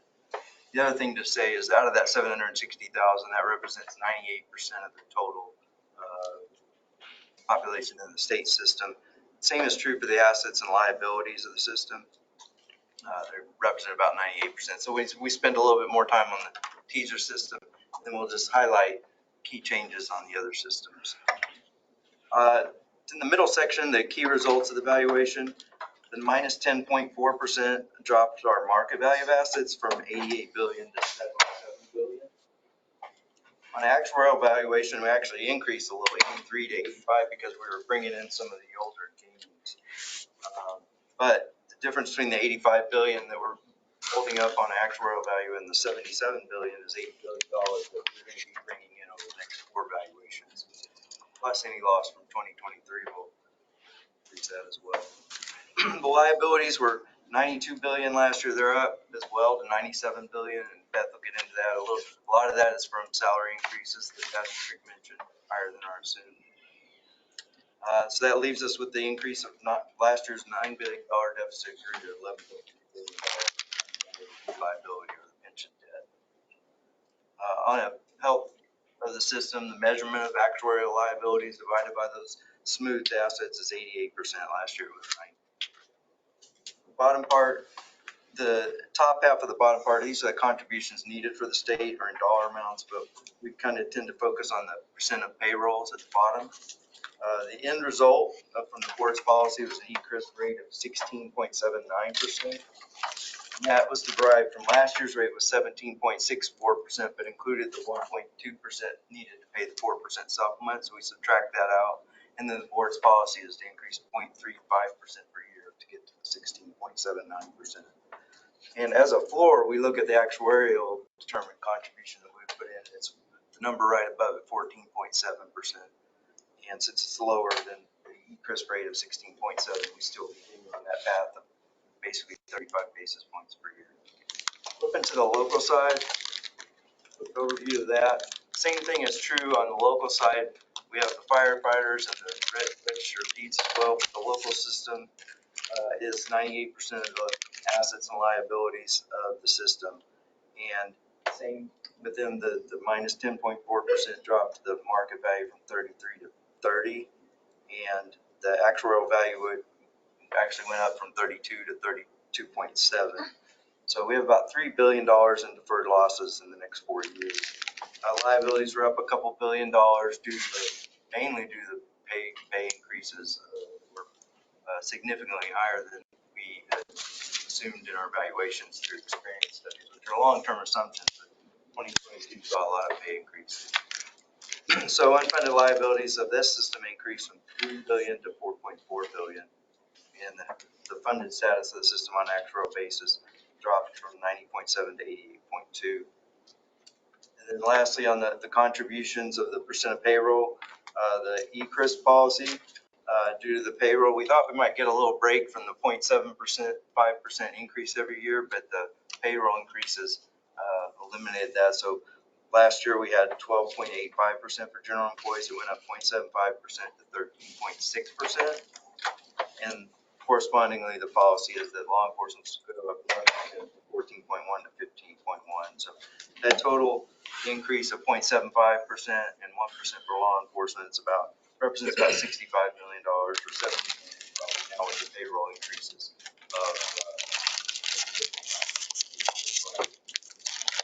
So for now, Beth's going to walk us through the valuation results of each system, and I'll provide an update to the projections for the system and discuss the board alternatives as they exist. Systems. Pulling up the state system. You can just pull up the state system, TSERS, and go to the slide which has the 4 in the lower right-hand corner. Patrick had alluded to this earlier, but in addition to updating the report, we did also update the formatting of the presentation that we provide to you. The same content is in this presentation piece. It's just been shifted to an appendix. So the same content's in there. You just have to look for it in a different place than the you've seen in prior years, as a heads up. And we've also changed a bit of the formatting. As actuaries, we're not known for our creativity, so we did our best. Hopefully, it looks a little bit better. All right, so on slide 4, this is showing the membership data with regard to TSERS. So a couple things I'll highlight is that the active membership did decrease slightly from last year to this year by 0.8%, but retirees grew by 3.2%. We do anticipate a growing retiree population that's not outside of what we are expecting to happen. It's what we expect to continue to happen in the future. We just didn't have as many new employees coming in to replace those people that are terminated. Right, if we move to the next slide, slide 5. One thing that was of note with the demographics for TSERS this year, as Mike alluded to, was the payroll. So there was a pretty big spike in the reported compensation. We expected 3.25% increase, and we got 5.3% total increase in active payroll. So we're at $16.1 billion in payroll compared to $15.3 billion the prior year. So what that is significant for is, higher payroll does mean more contributions going into the system as a dollar amount because contributions are related to payroll, but it does immediately increase your liabilities and then ultimately increase the required employer contributions going forward as well. If we move to the next slide, slide 6, this shows historical market values and asset returns. We assume 6.5%. Returns for all your plans except registered fees. The actual market value return was negative 10.4%, which is pretty consistent across most of the plans. This is smoothed in over 5 years. So from an actuarial standpoint, it looks like you got a 4.5% return when we smooth in the 3 prior years worth of favorable asset returns. So this deviation from expectations meant that your unfunded liability increased by $1.6 billion. All right, we're going to skip on over to slide 8. So skip this slide and move to this one. This reconciles the unfunded liability from last year to this year. So last year, we had a $9.2 billion unfunded liability. And we would be at $7.2 billion if things had happened as we would have expected. However, because of the asset loss, as I mentioned, we had a $1.6 billion increase in our unfunded liability. But actually outweighing that was a $1.8 billion loss on your liabilities. Liabilities were $1.8 billion higher than what we were expecting. And we calculated that about 1.4 of that 1.8 was due to your salary increases alone. So to give you an idea of the impact of that. So we are sitting at an $11.3 billion unfunded liability as of 12/31/2022. All right, we're going to skip slide 9 and move over to slide 10. So slide 10 is also a reconciliation, and it reconciles the actuarially determined contribution we calculated last year for fiscal year end 2024 to the fiscal year end 2025 actuarially determined contribution. So last year's actuarially determined contribution was 12.39%. That was increased by 1.2% of payroll due to the 4% supplement, which is being paid this month to your retirees for a total 13.59% actuarially determined contribution for fiscal year end 2024. Again, we see an increase in your actuarially determined contribution due to the two factors I just mentioned to you, your asset and your demographic losses. So demographic losses caused 1.1-ish% of payroll, and then 1.2% from your investment losses. So as of fiscal year end 2025, the actuarially determined contribution is 14.7%. All right, moving to the next slide, slide 11. The actuarially determined contribution, though, is related to your ECRIS policy, your actual funding policy for the plan. So the funding policy requires that the recommended contribution be at least 0.35% of payroll greater than the prior year's appropriation, but no less than the current year's actuarially determined contribution. So the current ADEC, as we call it, for fiscal year end 2025 is 14.7. Last year's appropriation was 16.44 plus 0.35% of that is 16.79% as your ECRIS for fiscal year end 2025. So that would be, based on your policy, the contribution rate for fiscal year end 2025. All right, and from there, I will go ahead and pass on back on over to Mike. Okay, so based on the results of the evaluation and as a preview to the January board decisions, we're going to review the potential for board to recommend potential supplements. We know that a 4% supplement was paid to most of the retirees yesterday based on recommendations and budget. So we recall last year we had asset gains available to support those recommendations. For this year, 4.53% actuarial value of return is less than 6.5 means we're having actuarial losses for this year on an investment basis. So those investment gains are not available. There's no investment gains available to support a recommendation for either a COLA or a one-time supplement. Although we did include the costs here of what that would be, again, the 2022 investment loss eliminated all the previous actuarial gains and support COLAs and supplements for the next fiscal year, the fiscal year beginning July 1, 2025. So on the next slide, we, as a preview to when we're here again next October, the potential for COLAs starting July 1, 2025 for the fiscal year ending 2026. We estimate calendar year returns for 2023 would have needed to exceed 14.9%. To have a chance to even recommend or look at COLAs and supplements. This slide and the next slide talk about COLAs and supplements in the same manner, but we understand year-to-date market returns again for calendar year 2023 are 1.4% with a little more than 2 months to go. It appears unlikely that the 14.9 would be reached, and so we would have a second year where no COLAs or there would be no actual gains to support a recommendation.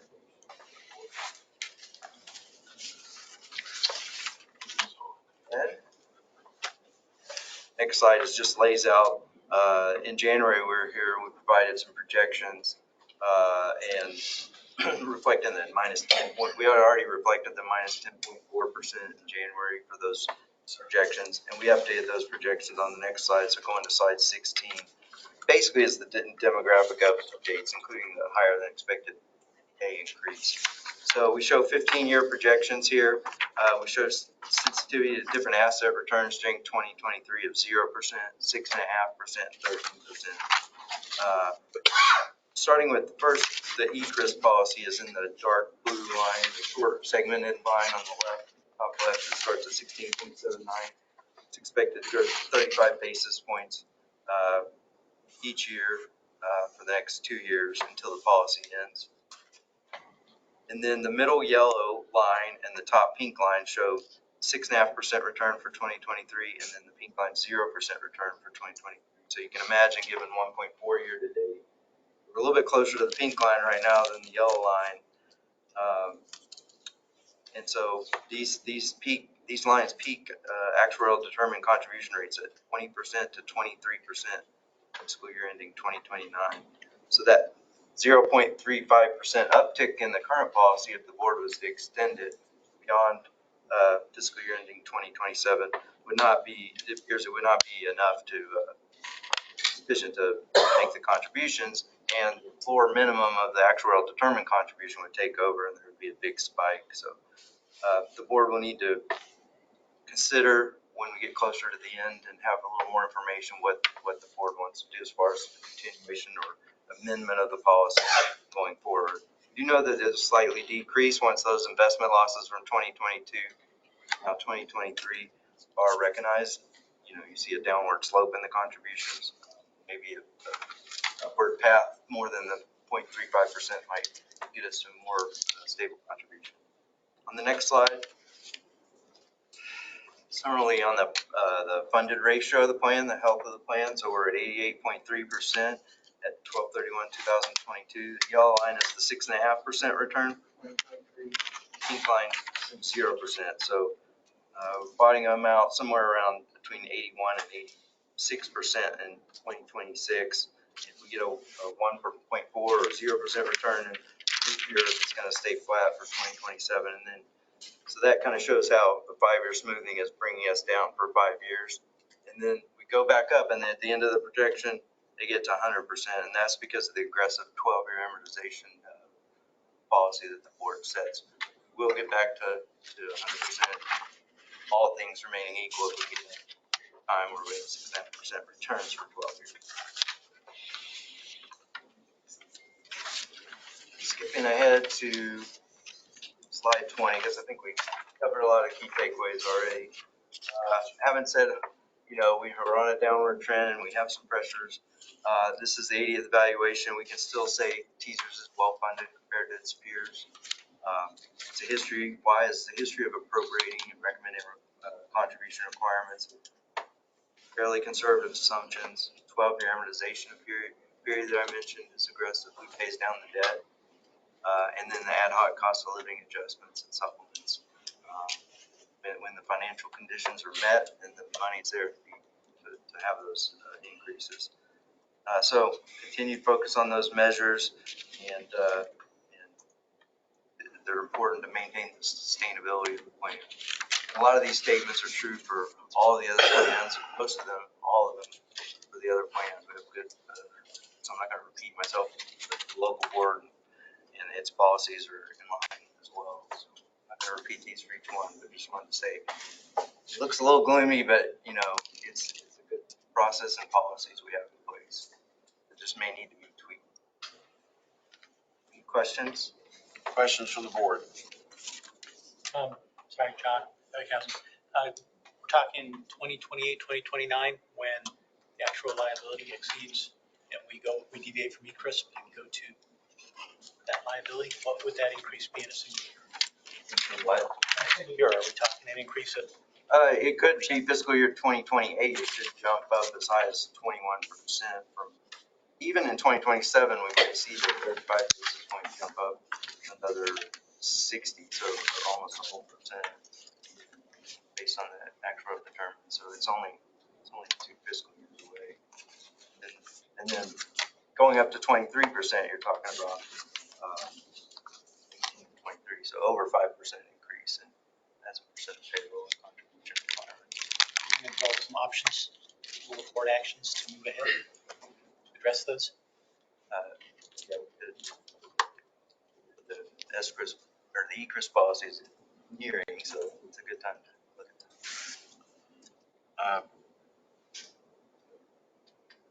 Thank you. We still only have the only 3 levers we've ever had as far as this plan. One is the retirement age, which there's not one. Number 2 is the multiplier that people enjoy when they retire. number 4. Number 3 is in how investments are going to do. And based on how all that comes together determines how much we ask the General Assembly. And I'm not optimistic, even though we have lowered the assumed rate of return on this plan 4 times, which had not been lowered in 60 years. When we lower the assumed rate of return on the plan, it immediately triggered asking more money for the General Assembly because we were less optimistic about the future. And I believe that investment gains are going to be very difficult to come by, even though we've lowered the assumed rate of return, even though we've been conservative about what we're looking at. I think investment returns are going to be very difficult to come by. And that's my nature, and it's my nurture, and it's my experience that leads me to say that. So this is what we're dealing with. Pat, do you have something? Anybody else have anything? Yes. I'm hearing of this statement, but what impacts local government cost increases over the next period or during a previous period? It's the local government contribution. Local government contribution, we'll get to it in a little bit. Oh, you haven't? Okay. Yeah. Okay, I'm sorry. You want to go back over that for the LGERS? Are you going over the We're about LGERS? to do LGERS. Yeah, they're about to do LGERS. Touch Okay. really quickly on judicial, legislative, and National Guard. Yeah, go ahead. Well, let me stop there. Any other questions about TSERS?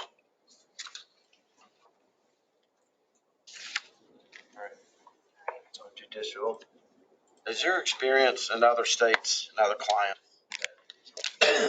when there are pay raises that are granted, that the full cost of the impact on the pension plan?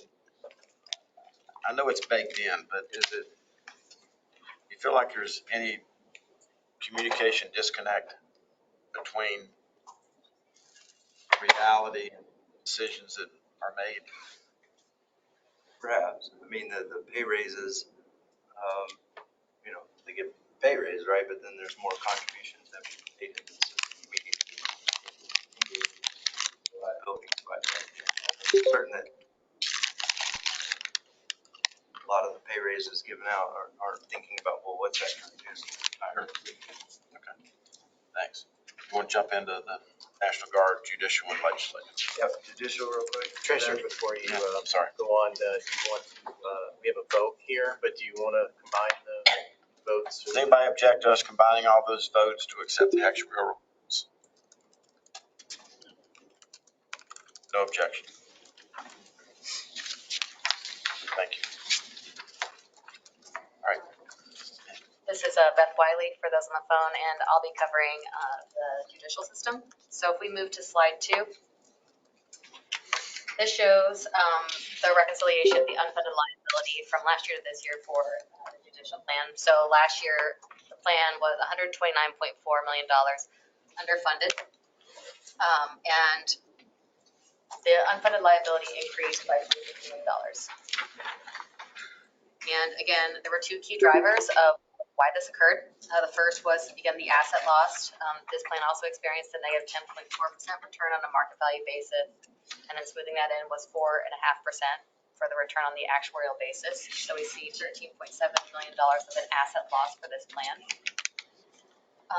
The other larger loss for this plan was actually from demographic experience as well. So for this plan, salary increases were also higher than expected. Salary increases were 6.7% on an annual basis versus the 3.25% assumed.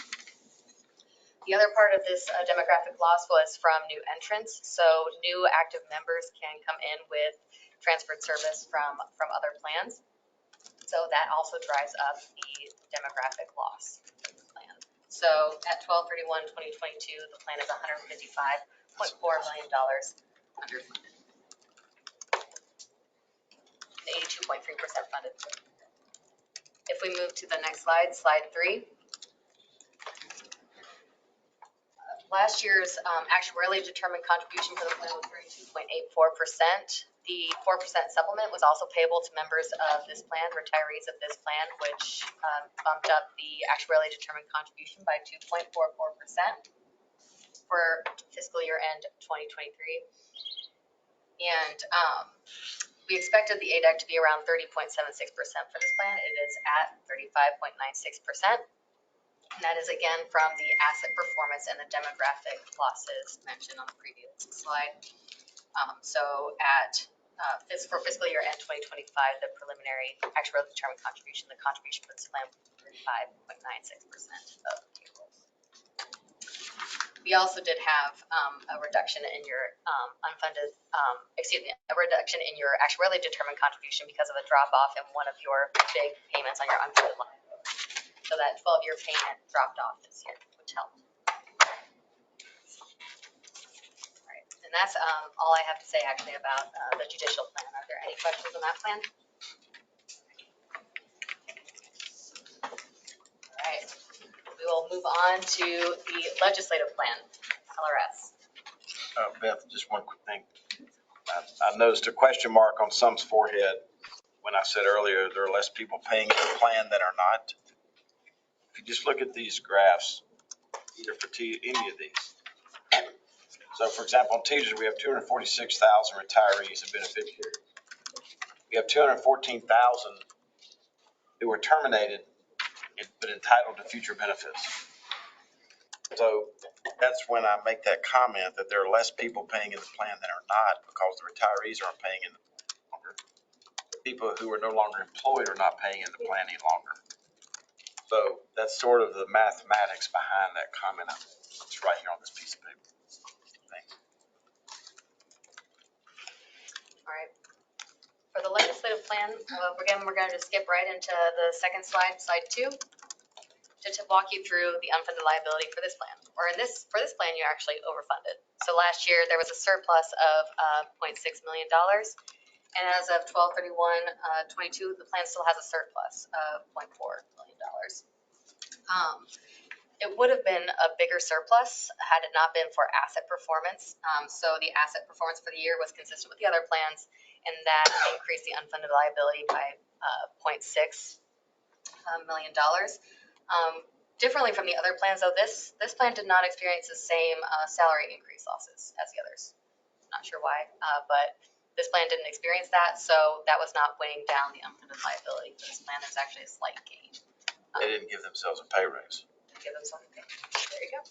As far as we know. So, legislate. So at the end of the year, the plan still had a surplus, but it's not as high as it was Barbara last year. knows something different, but she'll share it with us in recess. Okay, go ahead. I guess we'll stay tuned for next year's experience. So again, the plan still had a surplus. It's just not as big as it was last year. And then the next slide, slide 3. So last year's actuarially determined contribution was 6%. It was bumped up by 2% for that supplement payment, which was also payable to these retirees of this plan. And we just saw an increase in their actuarially determined contribution due to the investment losses. So it increased 2% due to that. So for the forthcoming year, for fiscal year end 2025, I should say, the actuarially determined contribution is 19.3%. Questions on that? No. All right. We will move right into National Guard then. And National Guard, that's next one over. So for National Guard, we're going to go to slide 2. Excuse me. For this plan, what is notable about their membership in particular is, if you look in the middle line, the decrease in the terminated members of this plan who are later entitled to benefits from this plan. So that head count dropped by 10.5%. There is a reason why. So you may recall that last year, due to how the data was reported, we had to make certain assumptions with regard to the vesting status of a large portion of active members who were no longer reported based on what service information we did have. For this year, particularly for the Army group, so it's Army and Air National Guard, particularly for the Army group, we got updated information. We had fairly conservative assumptions last year, right, to make sure that we were appropriately capturing people to the best that we could. So due to the updates in their service information and therefore their status, we saw a significant drop in the headcount for this group. So that's why you see a big drop in their membership, and you'll see how that impacts the funded status of the plan on the next couple slides. So if we move to slide 3. So last year the plan had a surplus of $23.4 million. And this year the plan actually has a bigger surplus of $39.2 million.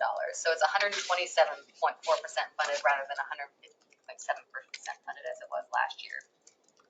So that the assets did experience a loss, which increased the unfunded liability 3.5%. So that was shared with this plan as it was with all the others.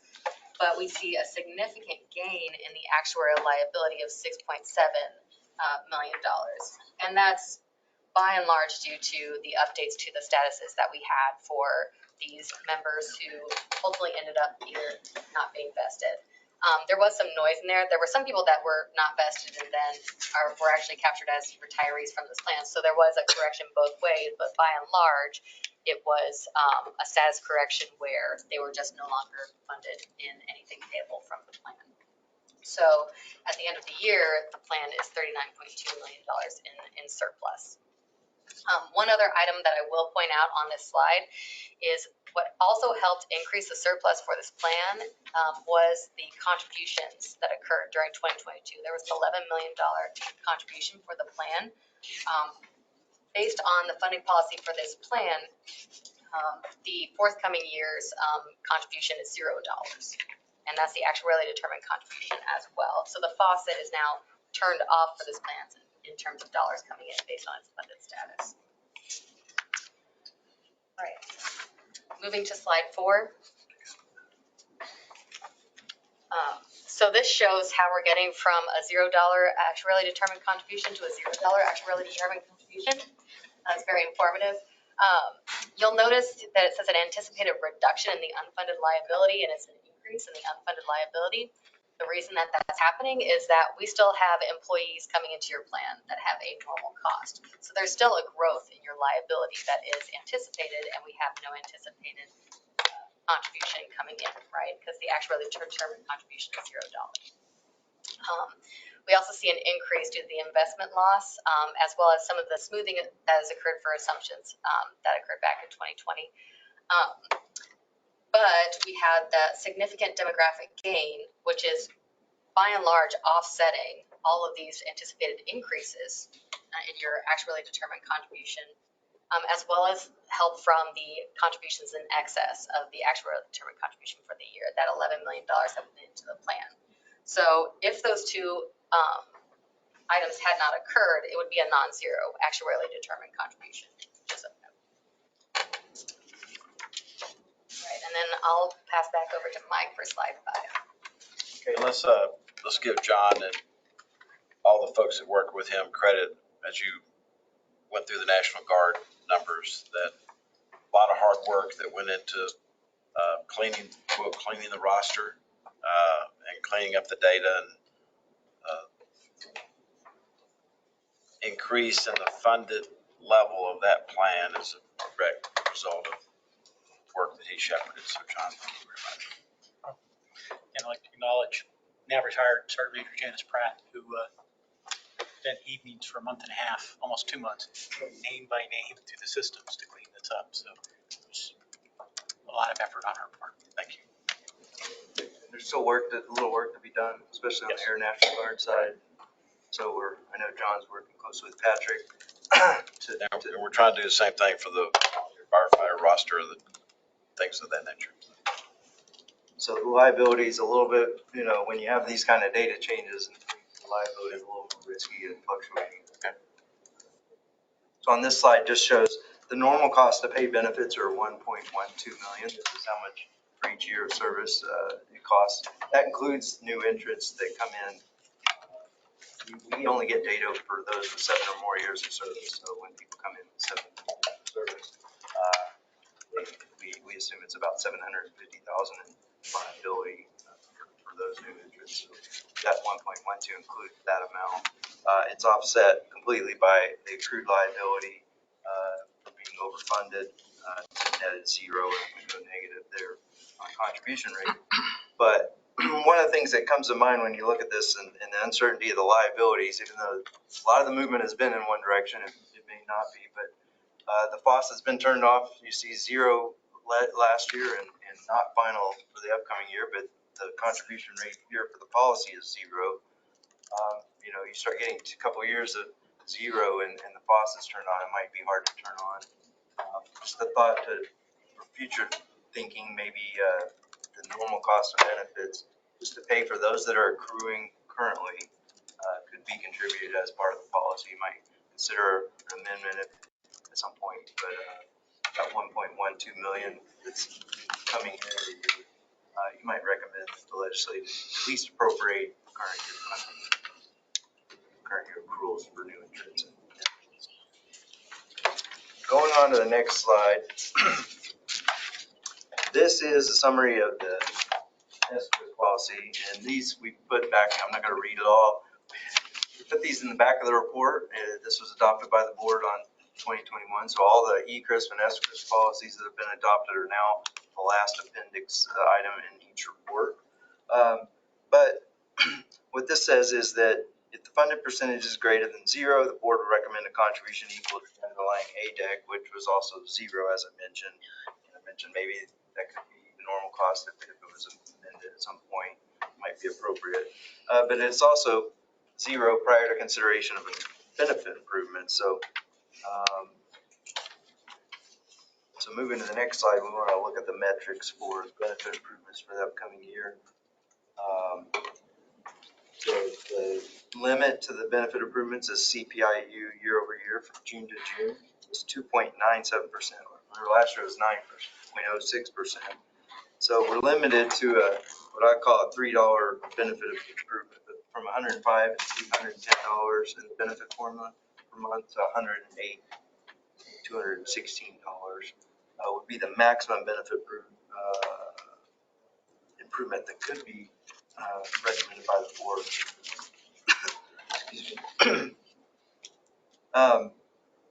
But they would have to, there's a BIFR, benefit increase funding requirement, that we have to look at, be sure that would be appropriate. The contributions would be included in that. Is all the numbers below, but all of those, since the plan is so overfunded, the actual benefit funding requirement would also be zero. So it appears that the board's policy would allow for the maximum $3 benefit improvement, no additional appropriation request. If the board does go to a normal cost request for the board, the 1.1 million on the previous page, might consider it if it recommends, say, a $1 benefit. That middle box shows that's $2,110. They might ask for additional appropriation to cover that benefit improvement. So that's a preview for January. Any questions on National Guard? All right, I'll keep disability income plan really quick. On slide 5, the actuarial determined contribution last year was 0.11%, and again this year it's 0.11%. We did have the investment losses that increased it a bit, but it was offset by demographic gains. Those demographic gains were higher than expected recovery and or mortality of the current disabled populations. So small gains offset the asset losses, and we had the same place for different. Questions on disability? I know it didn't pull up, but it's 0.11% for the second year in a row.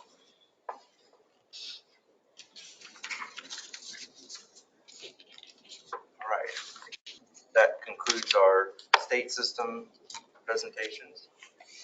Do you want to move on to local, or do you want to have the state board accept the? Yeah. We'll just I'll entertain a motion, the state board to accept the actuarial evaluations for TSERS, judicial, legislative, disability income plan, the National Guard plan. This is Oliver Holly. I'll make that motion. Thank you, sir. Second. With Jeffrey Winstead, second. Any further discussion? And hearing none, the clerk will call the roll. Treasurer Falwell, Aye. Barbara Gibson, Aye. John Ebbinghausen, Aye. Lance Brewer, Aye. Margaret Reeder, Aye. Pat Hurley, Aye. Thank you. And without objection, we'll do the same motion for the local plans as relates to the LGERS and the register of deeds. Go ahead. All right. So the first one we'll pull up is the legislative or local LGERS plan. So we'll move to slide 4 for this plan. It's on going to be 4 in the lower right hand corner. By the way, it's a long meeting, so if anybody wants any snacks or fruit, be sure to enjoy yourself. So for this plan, the active membership, contrary to TSERS, actually increased slightly by 2.6%. Retirees, though, that population grew by about 4%, which again is what we're expecting, but we just don't have as many members coming in replacing the retiree members for this plan. So consistent across the board there. Which is how we get our funding. Which is how you get your funding. Yeah, your funding is based on the payroll of those active members. All right, moving on to the next slide, slide 5. And to talk about the payroll of those active members, you can see here the graph looks very similar as it did for TSERS, except the salary increases for LGERS were a little bit higher. So the reported compensation increase for LGERS was 9.1% compared to the 3.25% expected. So it was significant. And the ramifications are the same. That does mean higher contributions from a dollar amount perspective, but it means an immediate increase in your liability, a decrease in your funded percentage, and higher contributions over time. All right, moving to the next slide, slide 6. This summarizes the market return for the year. This plan experienced a negative 10.5% market value return with the smoothing of the 3 prior years of positive active experience that looks like 4.5% from an actuarial perspective. So the unfunded liability is $621 million higher than what we were expecting. But those 3 prior years are helping prop up that asset loss from this year. It's worth noting that this asset loss then is going to be phased in over the next 4 years too. So it's going to be weighing down any future returns we may be having, as you've seen in other projections. All right, we're going to skip slide 7 and we'll move on to slide 8 to take us through the unfunded liability for the plan. So last year the plan was $3.2 billion underfunded. So we expected the unfunded liability to be close to $2.9 billion. It is actually at $4.4 billion. Asset losses, like I mentioned, were increased it by $621 million, but it was the accrued liability loss. That loss primarily, again, to those active members that increased your liability $862 million. So the plan is now $4.4 billion underfunded. All right. Moving on to slide 10. This shows the actuarially determined contribution for the plan, which is separated between general employees and firefighters and then law enforcement officers. I will say law enforcement officers' pay increases was slightly lower than the general employees. They were closer to 6%, whereas for the general employees and firefighters, it was closer to that 9.7%. So just noting that, so last year's actually determined contribution for general employees and firefighters was 10.43. These plans did not have a supplemental payment, so that stayed the same in this reconciliation. And so what we see for this plan is that the actually determined contribution increased 0.7% due to demographic losses and 1% due to asset performance. So for fiscal year 5, for general employees and firefighters, it looks similar on the law enforcement officer side, where last year the ADA was 12.39% for the demographic loss wasn't as high as a percent of payroll, only 0.6%. but the asset performance had the same impact, and so they sit at 14.69% as of for fiscal year end 2025. All right, moving on to the next slide, slide 11. Sorry. So based on the funding policy for these plans, which vary between general employees and law enforcement officers, this one has a little bit more of a complicated funding policy, but in general, for general employees, you can't be more than 1% of the index. We actually determine contributions for the fiscal year end, and it increases by, I think, 0.75% of pay from one year to the next for this plan. So the ECRIS for fiscal year end 2025 for general employees is 13.6%. And for law enforcement officers is 15.1%. All right, and then I will pass it on over to Mike to talk about COLAs and projections. So similar to TSERS, we broke this into potential COLAs and supplements that you may consider in January for the fiscal year ending 2025, effective July 1st. Similar to TSERS, the investment, there are no investment gains. The 2022 losses wiped out the investment gains. So we don't have any investment gains to support authorization for the LGERS Board of Trustees to support either a COLA or a one-time supplement. We could find the costs had it been permissible. There's no authorization there. Next slide. Potential COLA for the following fiscal year 2026. Again, we see about the same return would be required 2023 of 15% in order to consider the possibility of authorizing a COLA or supplement for that fiscal year, beginning July 1, 2025, and year to date about 1.4%. So again, highly unlikely 2026 as well that the COLA or supplement could be authorized. Skipping ahead to 16. And these are projections, 15-year contribution rate projections. This one is for the general employees and firefighters. And we'd already reflected minus 10.4% when we were in here in January. This one adds the salary losses on top of that. And so, again, we show the different sensitivities, 0, 6.5, and 13%. The short little line there, the three segments is the board's ECRIS policy. We also have a table to the right that shows the ECRIS result under all the different scenarios for the next 3 fiscal years. Policy expires.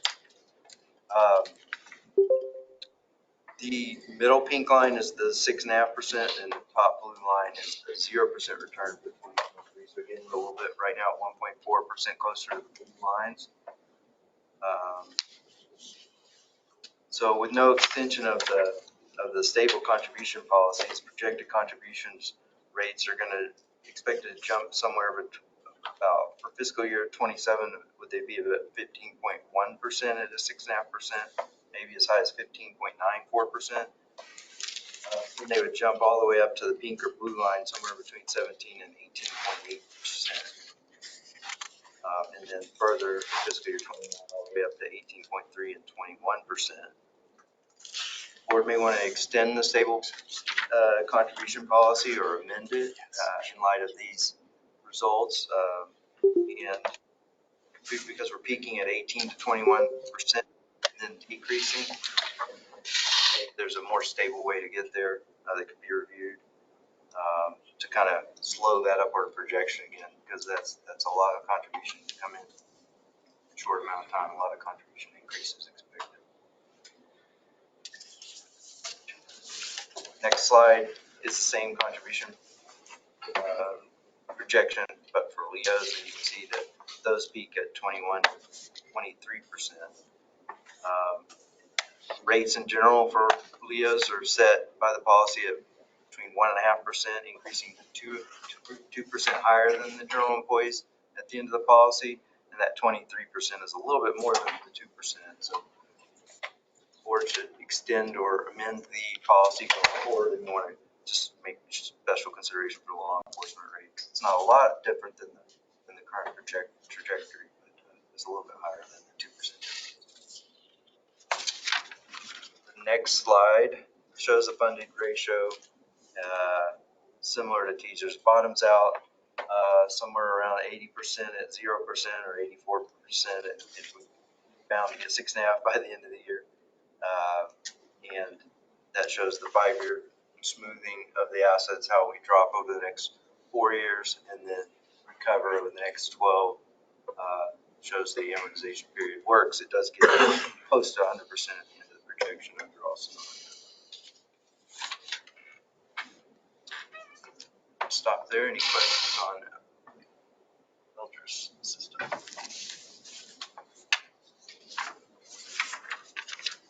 None of these numbers reflect what we heard this morning about the capital legislative issue, correct? It could even be worse, depending on the capital budget issue. Teasers.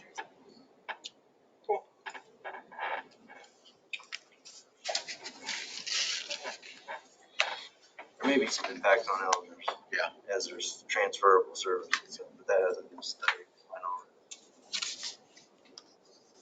Will that be studied? Discuss. We'll talk with Patrick to see if there's something looked at for I LGERS. highly encourage that.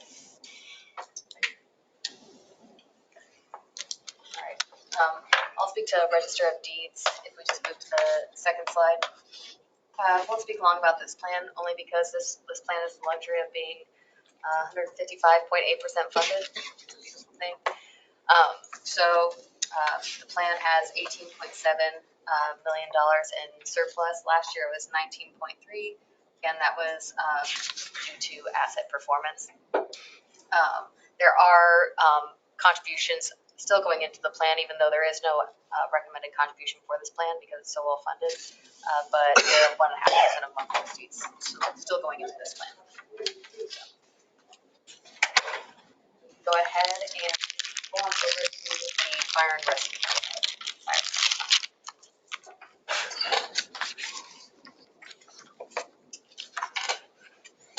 All right, if we move to slide 2, and very similar story, we're seeing retirees are increasing about 1.9%. Conversely, active members are decreasing slightly by 1.8%. We also saw a growth in lapsed members as well, about 8%, which has ramifications on the liabilities. To the next slide. So last year the plan was $12 million overfunded, and then the plan grew due to the normal cost, the cost of benefits being earned by employees under this plan. But then there were $22.2 million of contributions to offset that growth. As I mentioned before, there was a lot more lapses for this plan, so liabilities were actually $3.3 million lower than what we were expecting, just due to the unexpected lapses. However, there was a very big asset loss, similar to the other plans, which increased the unfunded liability by 9.8%. Still, though, at the end of fiscal year end 2022, the plan is $24 million overfunded. That asset return for this plan was the same as the others, -10. Move to the next slide, slide 4. Last year's contribution was $3.3 million. That liability experience reduced the actually determined contribution by 0.7 million. We also had a payoff of one of these significant bases. So there's unfunded liability that's paid off over a 12-year period, and that falls off after the 12 periods have gone away. So there was a big base that occurred 12 years ago that is now no longer being paid off. Actually, determined contribution. That big drop off though was immediately offset by the asset performance. So the asset performance increased actually by 1.4 million. For fiscal year end 2025, the actuarially determined contribution is $2.4 million. With that, I will pass it on over to Mike. So the On slide 5, this is a summary of the SCRS. It's in the back of the report adopted by the board in 2021. The SCRS minimum contribution rate that the board recommends to the General Assembly, it doesn't go to zero or lower. I guess the contribution was 2.35 million as actuarially determined, but the board's policy is to consider the prior year's approach, 20.05 million, $350,000 to that. Here's SCRS minimum contribution rate for fiscal year ending 2025 will be 20.402 billion. And it's the greater of that and the 2.35 million actually determined contribution. So another reason why the contribution went down last year is getting more money in this system than the actually determined contribution. As far as board considerations for benefit and contribution increases, CIU increase June over June is 2.97%, not as high as the 9% last year. The policy requires that there must be sufficient funding to meet the benefit improvement costs, and then also have a goal of a 50-50 split between state and member contributions towards the normal cost of providing the benefits. So on the next slide, we mapped that out. We looked at the 2.97% CPIU increase and the maximum benefit improvement from $170 amount to a $5 improvement to $175 amount. So we looked at the cost of each of the $1, $2, $3, $4, and $5 possibilities, and it appears no additional appropriation would be required in this recommendation because we're already asking for 20+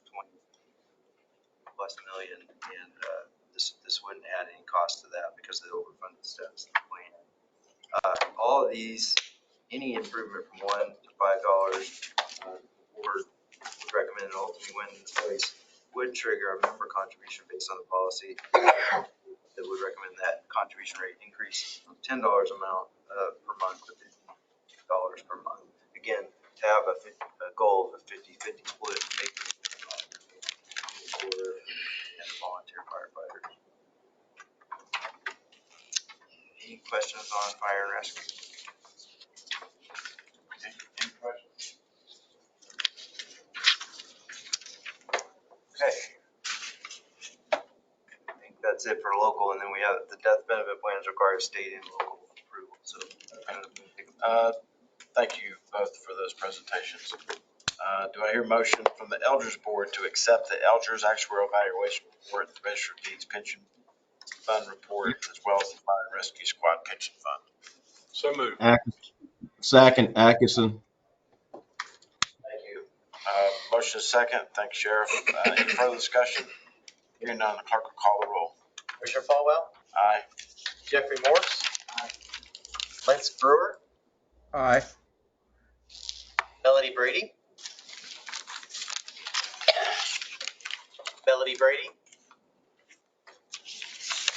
Aye. I don't. Oh, thank you. Pat Hurley, Aye. Tony Brown.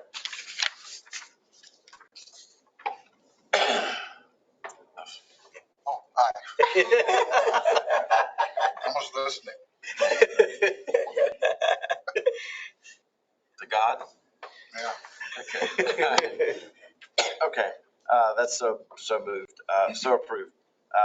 We're going to go back into the last report, but I want to make sure, because we talked about the Court of Appeals case earlier, and I'm sorry, Mary, that I did not recognize you. And you have somebody here with you? Yes, Tanner Ray just joined our office, so he's joined our team. I can't take credit for either of those wins. I wasn't the attorney on them, but they were decisions for us. As Patrick said, it affirmed how the board did its rulemaking, and it also addressed that the rule was not retroactive, impermissibly retroactive. Thank you. Thank you, Mary. And thank you, Tanner. Welcome. All right, next. Okay, take us through the last one, the death benefit plans. Slide 2. This shows for each of, there's 4 plans. There's the TSERS and LGERS active death benefit plan. There's a separate insurance benefit plan for law enforcement officers.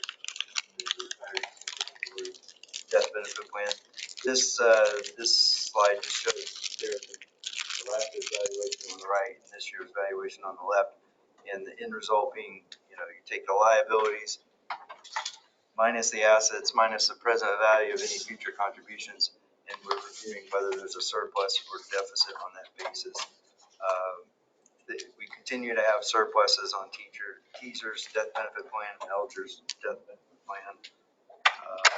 But on the separate insurance benefits plan for law enforcement officers, we continue to have a surplus, but it has gone from 13.4 million to 1.9 million. So wanted to just kind of put that on the watch list of something to look at. It used to be funding for this plan supported by court costs, but the contributions were suspended. And also a few years back, I think 2017 timeframe, maybe a little earlier than that, 2013. Well, some money was taken out of this to support some health plan contributions. So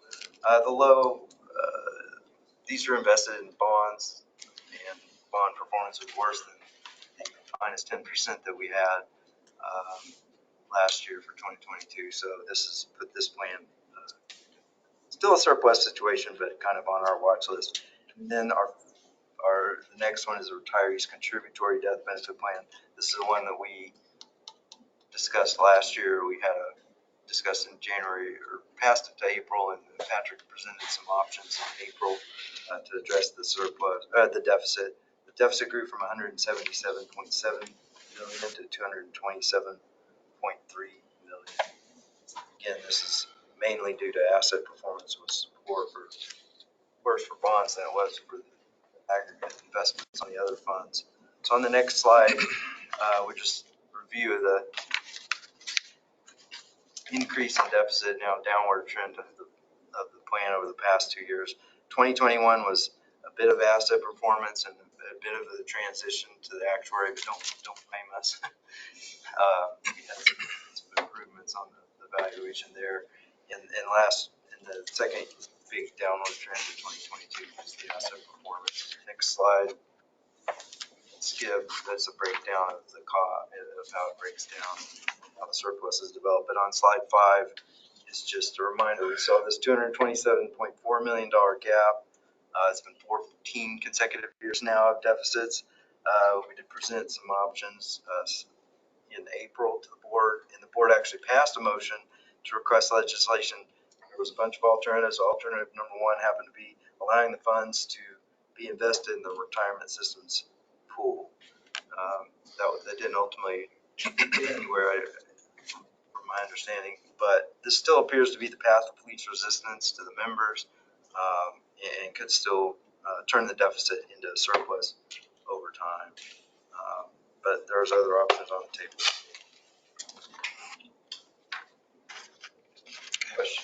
Any questions on that? So we did ask for additional funding, but we did not receive it. We asked for a change in the investment policy to allow them to invest so that we could discount the benefits at a 6.5% because we're going to earn investments. But right now they're at the bond fund rate, which is at 3%. But we have an experience study coming in 25, which if interest rates continue to be high, we could get some relief by an increase in that rate in a few years, but it's not probably going to eliminate the deficit completely. And this is all the responsibility of state employees. It's those that elect. Yeah, it's state, local, LRS. There's a lot of people are eligible to elect the contributory death benefit upon retirement. That's what I thought. So David, on the spot, that means requesting an appropriation from the General Assembly wouldn't be as pure as it looks, because they would be putting money into a plan that they don't have responsibility for. That is correct. I do not believe there's ever been a state contribution to this fund. Okay, thanks. All right. You ready for a motion? Entertain a motion from both boards? Both boards. Entertain a motion from both boards to accept the remainder of the actuarial reports. state first. Yes. Pat Hurley, I make a motion. State board. I'll second it. Reginald, second. Any further discussion? All those in favor, will say aye when the clerk calls the roll. Treasurer Falwell, Aye. Barbara Gibson, Aye. Jeffrey Winstead, Aye. John Ebbinghausen, Lentz Brewer, Aye. Margaret Reeder. Aye. I'd like motion from the elder board. Thank you, Tony. Second. Motion and a second. Thank you, Jeff. Any further discussion? Hearing none, the clerk will call the roll. Treasurer Falwell, Aye. Clee Atkinson, Aye. Homer Dearman, Aye. Lentz Brewer, Aye. Melody Brady, Aye. Pat Hurley. Aye. Thank you, Elizabeth and Tom, and Michael. Thank you. Where are you headed from here? You all back to Dallas. Indianapolis. Coincidentally, Tanya Manning from North Carolina is in Indianapolis for the Society of Great Actuaries places. meeting. Who's where? Tanya Manning. Your town. Oh, it's Tanya from Winston-Salem Yeah. is in. She's in Indianapolis where she lives for Society of Actuaries meeting. So Oh, they Three trade. great places.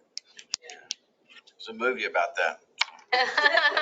Thank you. Thank you all for what you're doing. Our next is, where are we? 18. Tim has the floor, and I guess since this involves rulemaking, we're going to separate these votes. Thank you, Treasurer. Good morning.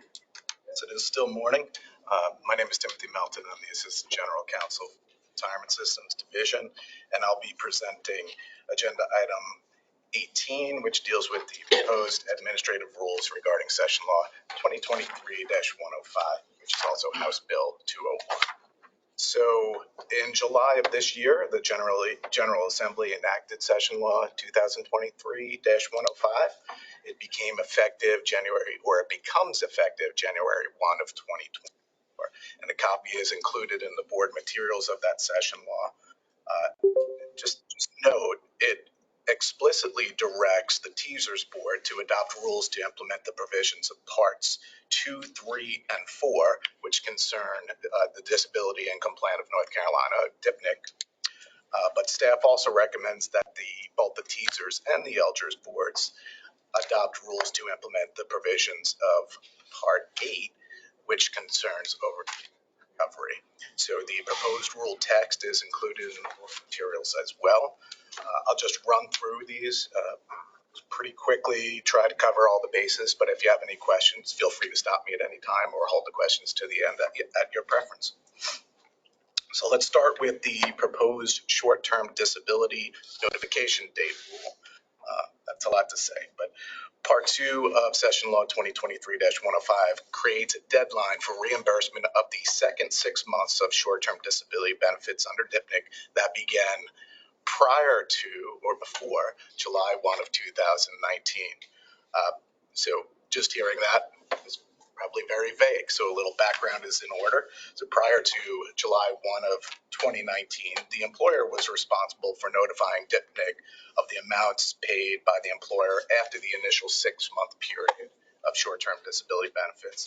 And DIPNIC would then reimburse the employer for the amounts paid during that time period. But that changed in July of 2019. The employer became fully responsible for payment of the disability benefits during the entire short-term disability period, but a deadline was not set for the relevant reimbursement benefits that began before July 1 of 2019. A lot of dates going back and forth, but what Part 2 does is provide that the employers who have not yet sought reimbursement of the short-term that began prior to July 1 of 2019, it now requires them to make a notification to RSD before July 1 of 2020.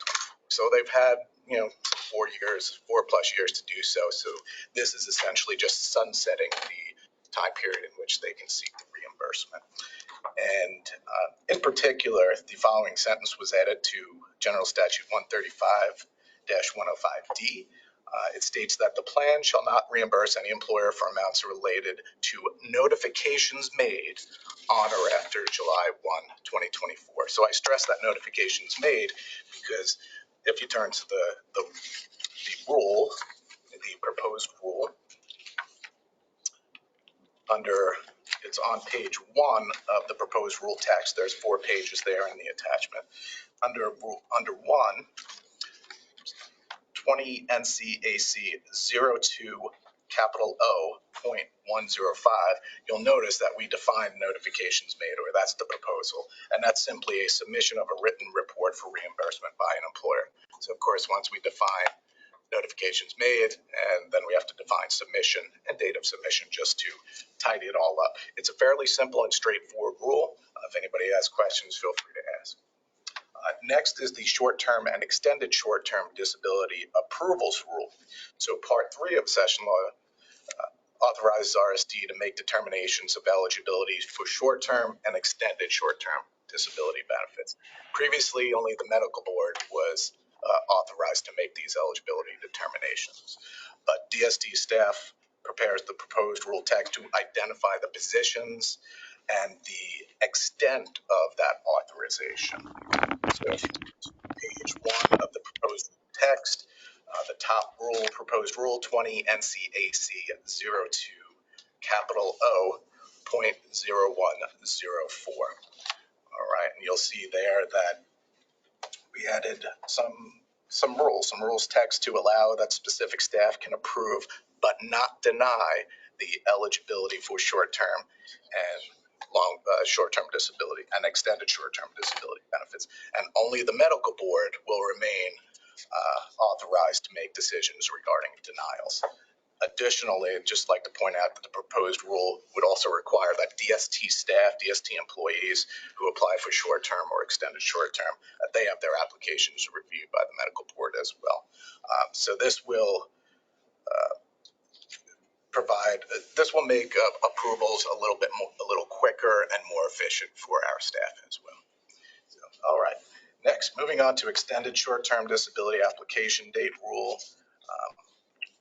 Part 4 of the session law, it amended 135-105G. It requires members to apply for extended short-term disability benefits within 180 days from the conclusion of the initial short-term disability period. A lot of back and forth again, but the initial short-term disability period is the first 365 days of short-term. All right, so if you turn to page 2 on the proposed rules, all right, another pretty simple and straightforward rule. This is under 20 NCAC 02 capital O.0106. Okay, and you can see a DST staff prepared the proposed rule to once again address the definition of make an application. So what information is needed to submit? And again, we addressed the definition of submission and date of submission. All right. Now, turning to a rule that's a bit more complex, and that is the TSERS and LGERS overpayment safe harbor rules. So part 8 of session law 2023-105 addresses changes to related to recovery of overpayment funds in situations where the overpayment is entirely due to administrative error. All right, so just I think a little background's in order here as well. So pursuant to 143-64(8), RSD has a duty to pursue repayment of all state funds. RSD is not authorized to forgive any repayments of overpayment of state funds. So Part 8 really sets forth a less stringent recovery parameter that allows RSD to satisfy its obligation to pursue repayment in situations where it's entirely due to administrative error. So if we take a look at the rule, and that is, there's 2 rules. One is for TSERS, one is proposed for LGERS. All right, on page 4, you will see the TSERS rule under proposal 20 NCAC 02B.01 20.0215. And on page 4, the LGERS proposal 20 NCAC 02C 0212. All right, and here what we do, we're essentially trying to identify the specific causes of overpayments that would not be considered entirely due to administrative error. So that kind of all of these, so rather than all of these cases having to come up through the board, simply this rule makes it more efficient and says, go ahead, you can make the decision. These are not solely due to administrative error. All right, so we can just go down the list really quickly under the rule subsection A. So number 1 would be cases where the benefits are required by law to be offset from benefits paid to the retirement system or a disability income plan, or where repayment of the benefits was agreed upon as a condition of approval for such benefits. Right. Number 2 would be a case where, let's say, we received incorrect information was submitted to RSD and it turned out to be inaccurate, resulting in an overpayment. So if a member submits that, that would be another one that would not be solely due to administrative error. 3 deals with when a response is requested in order to continue payment of benefits, and an overpayment resulted when a member or a person didn't respond by the time required to do so. And 4, again, this deals with when a government agency, let's say there's a correction that is made and we receive additional information which changes the eligibility potentially or the amount of the benefits, and that could result. Well, and last but not least is overpayments resulting from the felony forfeiture law. So the intention would be to really provide, this becomes effective January 1, 2024. So the intention would be to provide an update, to the boards once we gather some information and work out the logistics of how we would be able to report what issues we I think found. someone's trying to call this number. Not it. But anyway, so that is where we are. We're just trying to, we'll try to provide updates to the board as we go through, potentially, maybe have it presented with slides just in a format so you could see like a difference of what the total overpayments amount are, which ones would be due to administrative error. Obviously, January, we probably won't have a report for you. April, we'll still be working out the logistics, but soon enough, we'd like to be able to be transparent and provide that information to y'all as well. All right, so back to the rulemaking process. Just want to note that OSBM has reviewed these proposed rules and determined that a fiscal note is not required. So if the boards approve the proposed text, DST staff will then submit it to the Office of Administrative Hearings to be published in the North Carolina Register, and this will kick off the 60-day comment period and the 15-day period in which a member can request a public hearing. Once that is completed, I would expect that we would, if all goes well, we'd be back here probably at the July meeting in order to formally adopt the final text. All right, so with that, the recommendation by staff is for the TSERS board to approve the proposed rule text related to 20 NCAC 02-00104, 0105, 0106, and then 20 NCAC 02B 0215. And then for the LGERS board, similarly to adopt the proposed rule text related to 20 NCAC 02C 0212. All right, any questions? I'm happy to take my best to address them. Yes. Yes, ma'am. I have one question somewhere in there, and I don't see where it is, but I noticed that it was 3 weeks to respond. Is that 3 weeks after they've received the letter? And let me qualify, if it's just going through U.S. mail, I have had things that have taken 3 weeks through U.S. mail.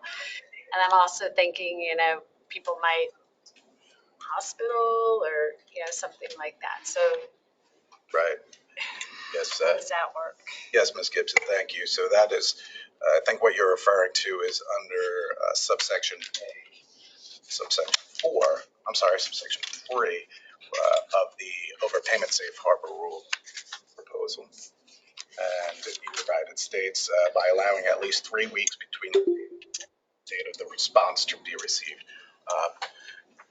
Typically, I may ask for operations team to assist me on this one, but I believe it's also sent possibly by email or any other way as well. Not sure if there's a return receipt. I imagine there probably isn't, given paperwork that might be going out, but go ahead, Patrick, if you could chime in. Afternoon. Good morning. Patrick Kinlaw. Thank you for the question. So we do, for letters that go by U.S. mail, we cannot always send them by certified mail to get a return receipt. That would be prohibitively expensive for every letter that we send. But in this situation, we would understand this rule to mean if the person demonstrates to us that they only received the letter, or attests to us that they only received the letter on a certain day, and that they didn't have 3 weeks to respond, then we would understand that and we would interpret this rule in their favor. Is that written anywhere, or is that just a process? So the rule says that this is not deemed to be administrative error if at least 3 weeks were given to respond. But if the person, it's also people, it's in statute that people submitting any information to us have to tell us the truth. So they can't misrepresent information. So if they told us that they only got the letter on January 10th, even though it had a date of December 15th on it, we would take their word for it in interpreting this rule. Thank you. That's helpful. Other questions? And I'm glad the DOJ folks are still here, because when he's talking about what we're doing, what you're about to vote on, is things that they provide as evidence for reasons to proceed or dismiss cases. So, thank you. Thank you for all the work. We need two separate motions. Entertain a motion from the, thank you, Tim, for all that hard work. Motion from the Teachers Board to accept the following rule recommendations from staff. So moved. Second. Second. Pat Hurley. Motion second being made. Any further discussion? Hearing none, clerk call the roll. Treasurer Falwell. Aye. Barbara Gibson. Aye. Jeffrey Winstead. Aye. John Ebbinghausen. Aye. Lentz Brewer. Lentz Brewer. Aye. Thank you. Oliver Holly. Aye. Thank you. Okay, and motion passes. Like motion from the Elders Board. So moved. Thank you. Second, motion second being made. Any further discussion?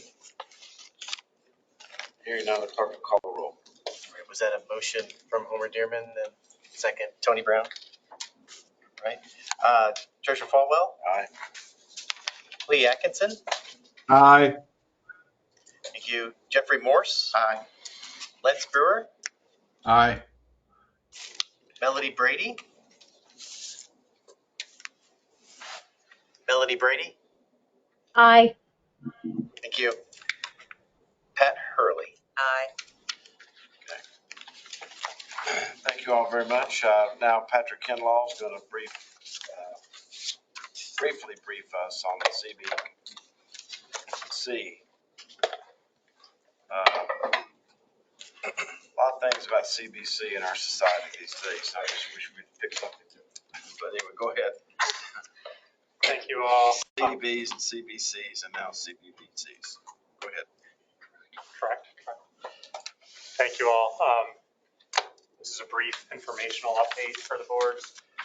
By statute, the contribution-based benefit cap, CBBC, which is the anti-pension spending law, can apply to retirement situations only if the retiree's 4-year average final compensation is greater than or equal to a certain amount. If it's less than that amount, this provision doesn't apply to them. We call that amount the threshold for administration purposes. The threshold was set by law at $100,000 in 2015, and it has increased each January 1st for inflation. For retirement dates effective in 2023, the threshold is $126,956.05.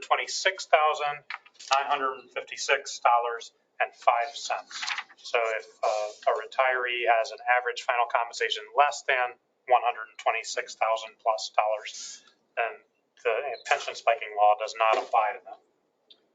If their compensation is greater than that, it may apply, but not necessarily. It depends on some additional. The increase in CPI inflation from June 2022 to 23 was 3.0%. Therefore, next year the threshold will increase by 3.0%. And the new threshold for 2024 retirements will be $130,764.73.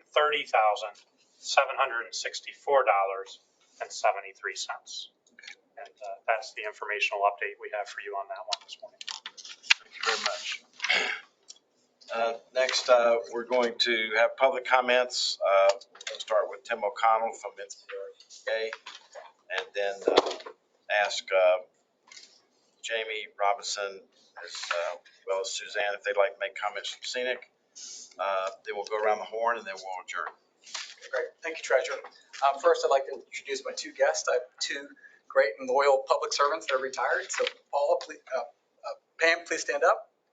So Pam has retired from Durham County and she's here. And this is Tom Lundy, and I believe he holds the title belt for longest serving county manager in North Carolina history. So is that true? Maybe, who knows? Maybe. Okay. Maybe has the title belt. So first, I just want to thank you. Which county was it? What's that? Which county was it? Catawba. It's down the road. So addressing the topic on what was Senate Bill 743 with the UNC ECU health bill, just want to share that from NCRGERA's experience and research, this is the torpedo to the pension and health plans. So thank you, Treasurer, for sounding an alarm on this. The key issue here is not only what it's going to do to the retirees, but what it's going to do to recruitment of current employees to this. So there's a great test case, and if you don't mind looking this up, but in Alaska, this was done 17 years ago. And in that case, it's almost being able to get in a time machine and goes, hey, who's sitting in this room 17 years from now? The average employee there is now getting $4,000 less in retirement benefit because pension plans are so efficiently run. So when you look at this is just bad on every level because it's going to hurt employees, current and retirees. It's going to hurt taxpayers. Somebody ultimately pays for this, and we know who does, taxpayers. There's going to be issues with the different divisions trying to figure out who's going to pay for this. And then finally, what's been shown is which was not mentioned, but the Federal Trade Commission, there's antitrust issues with this, where healthcare costs actually go up. So when you talk about the person being paid $40,000, they're in that market for healthcare. So if you take the $4,000 less every single year of a retirement plan, take that out, what's that going to do to somebody in that in that pay band? So please fight for this. We are with you. We are with CNAC on this. We are totally supportive, but this is earth-shaking to a pension and health plan, and there is great empirical data that I'm not sure, other than Patrick and our friend from Fiscal Research have done great work here, but there's just a mound of research showing that this is a poor decision in legislation. So thank you on behalf of NCRGEA. Thank you. Suzanne or Tom? Jamie or Suzanne? Thank you, Mr. Treasurer, and appreciate the backup from RGEA. I often feel like that Scenic is out here waving our arms by ourselves many times. I'm Suzanne Beasley, Government Relations Director with Scenic. I'm joined today by Jamie Robinson, who is the chair of our retiree council. I'd just like to thank the board members for giving the issue of ECU and UNC's new healthcare plan, whatever that may look like, such a thoughtful discussion. We agree with Ms. Reeder that if it's appropriate, Scenic would definitely like a seat at that table, and we're in it with you. Thank y'all so much. Thank you. Any other, no one else signed up for public comments? And I hereby deem public comment section be closed. So we'll go around the horn, starting with those that are joining us by phone. See if there's anything you'd like to add.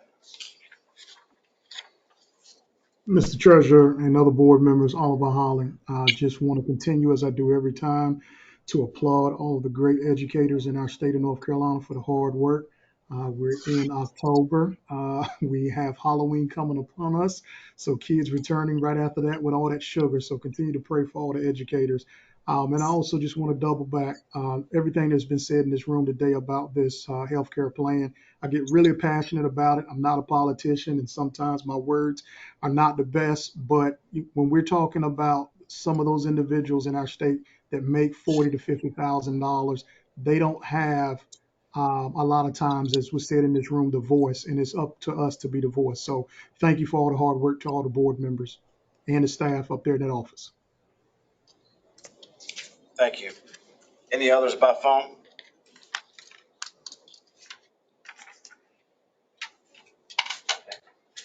Start with Ms. Reader. John? A sincere thank you to the staff. Director Gibson? Today, thank you. Tony? This is Dale. Not Jump to this side, okay. I don't think you last. As usual, I want to thank staff. I think it's very important that we get accurate information. I thank you, staff, that it's very thorough. I mean, this was a long meeting, but it's very much needed. So, and I appreciate the diligence that staff goes through to make sure that we're educated, because we're not for you all, we wouldn't know. So I appreciate that. So as usual, thank everybody. Thank you, Tom.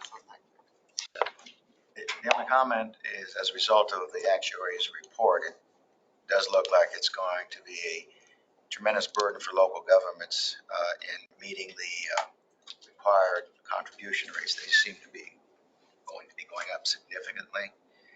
I want to bring up again the possibility for us to consider that in the future, if the significant increases continue, that local governments have the ability to pass on a minor part of those costs to the employee. We've talked about that before. We talked about maybe creating a working group to talk about or study it. I know that's going to require a General Assembly activity, and maybe, again, set up another working group to keep that as a potential option that we might have to take a look at. We may not have any choice. Burden to local government, is tremendous now, and carry on that burden and expand it could even be worse. I just want to bring that back. Thank you, Jeff. And I take responsibility for this. I haven't done a good enough job of, we talked this year about state employees, like those that work at UNC Health. They don't have a 401k or 457 match. Most of the local government employees do. So as we start talking about this balance between employee contribution rates, the employer contribution rates, I think the local governments are going to have to take a hard look at whether they're going to keep doing those matches and who those matches really benefit. I suggested this year that in the state system that we start out with a $25 per month match for our state employees for the 401 or the 457. The reason is that there's a 50% gap between the local employees who participate in our 401 and 457 at this rate and our state employees who participate at this rate. So 50% gap, even though we manage the total retirement system. And I think one reason is that it's the match. It's like couponing. It's like a BOGO. It's like anything else you want to think about. And even I think David can just nod his head, even a $25 a month match at a 73% participation rate, I think that was still $121 million recurring, or some large number, even on a $25 match. When I first recommended this, you're going to say, how does this relate to what you just said? It does relate, because when I first mentioned this, people were saying, well, we just need to have a percentage. Well, that flies in the face of the people that we need to be helping the most get retirement ready, people who make less than $40,000 a year. And with 2,080 work hours in a work year, $40,000 a year is $19.68 an hour. So my point of saying that to you, I think the local governments and the League of Municipalities, the County Commission Association, yourself and others, the LGERS board, needs to take an honest look at employer, you already know what the employer contribution rates are going to be. But look at how much these matches are putting in the system versus asking the employees to contribute more. And it doesn't mean that we're going to like the answers. It's just, I totally agree with you. There needs to be a conversation where all that stuff's vetted. Well said. No comment. Thank you, sir. Things okay back home? Doing good. Doing good. I'd like to get back there someday for Forsyth County. Pat? Yes. Those things are good in Randolph. I was there Saturday. Oh, it's doing well. I too want to thank the staff very much for what they do, and I want to say how disappointed I am in our General Assembly for putting this provision into the budget.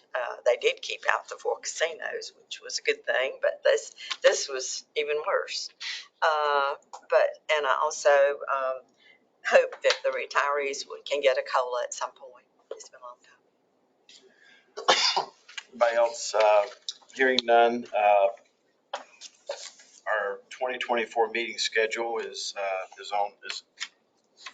in your packet. This October 24th will be my last time of chairing this meeting next year. And so we got a lot of work to do between now. I also want to say, and I was asked the other day by a national newspaper, and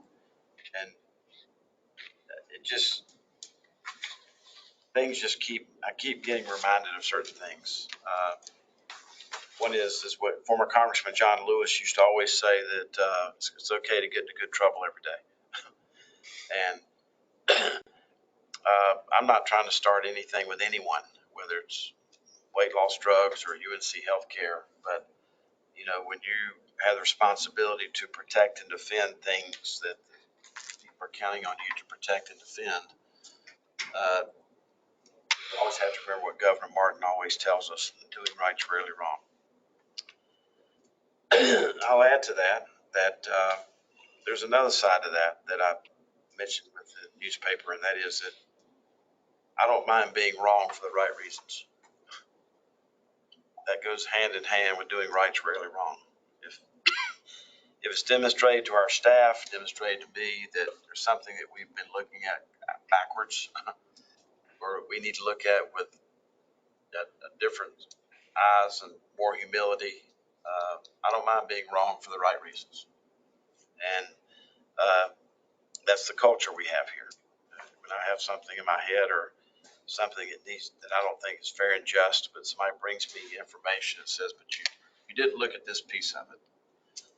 It's okay to be wrong for the right reasons. And we take that seriously. With that, as I said earlier, we'll need 2 motions to adjourn. And I'll just do a joint adjournment without objection. And we'll do this in honor of Dr. Linda Combs, who was the 7th controller of North Carolina. And I guess Director Gibson worked with her pretty closely, right? Yeah. And wouldn't you have made a great NHL referee? I mean, she has a way of taking people who are at each other and tackling them and putting them down the ice and saying, now we're going to figure this thing out. But anyway, so I'll entertain a motion. Let's get a motion and a second to adjourn our meeting in her honor. Yes. Okay. Mr. Winstead, we'll do them separately here. Well, normally do them separately. All right, we'll do them separately. Let's make it quick, okay? From the TSERS board. Ms. Oliver, I'll make that motion for the teaser board. Okay. Thank you. And second by Mr. Winstead. Any further discussion? All those in favor say aye. Aye. I mean, yep, that's fine. And from the LGERS board. Atkinson, so moved. Atkinson and Mr. Brown, second. And all those in favor of adjourning the Elders Board will say, saying aye. Aye. All right. Thank you all for joining us. Please be sure to get rid of those things back there. Lisa, thank you for all your work. What are the Tangerine? any tangerines?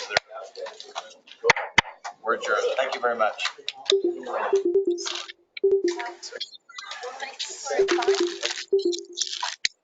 Thanks.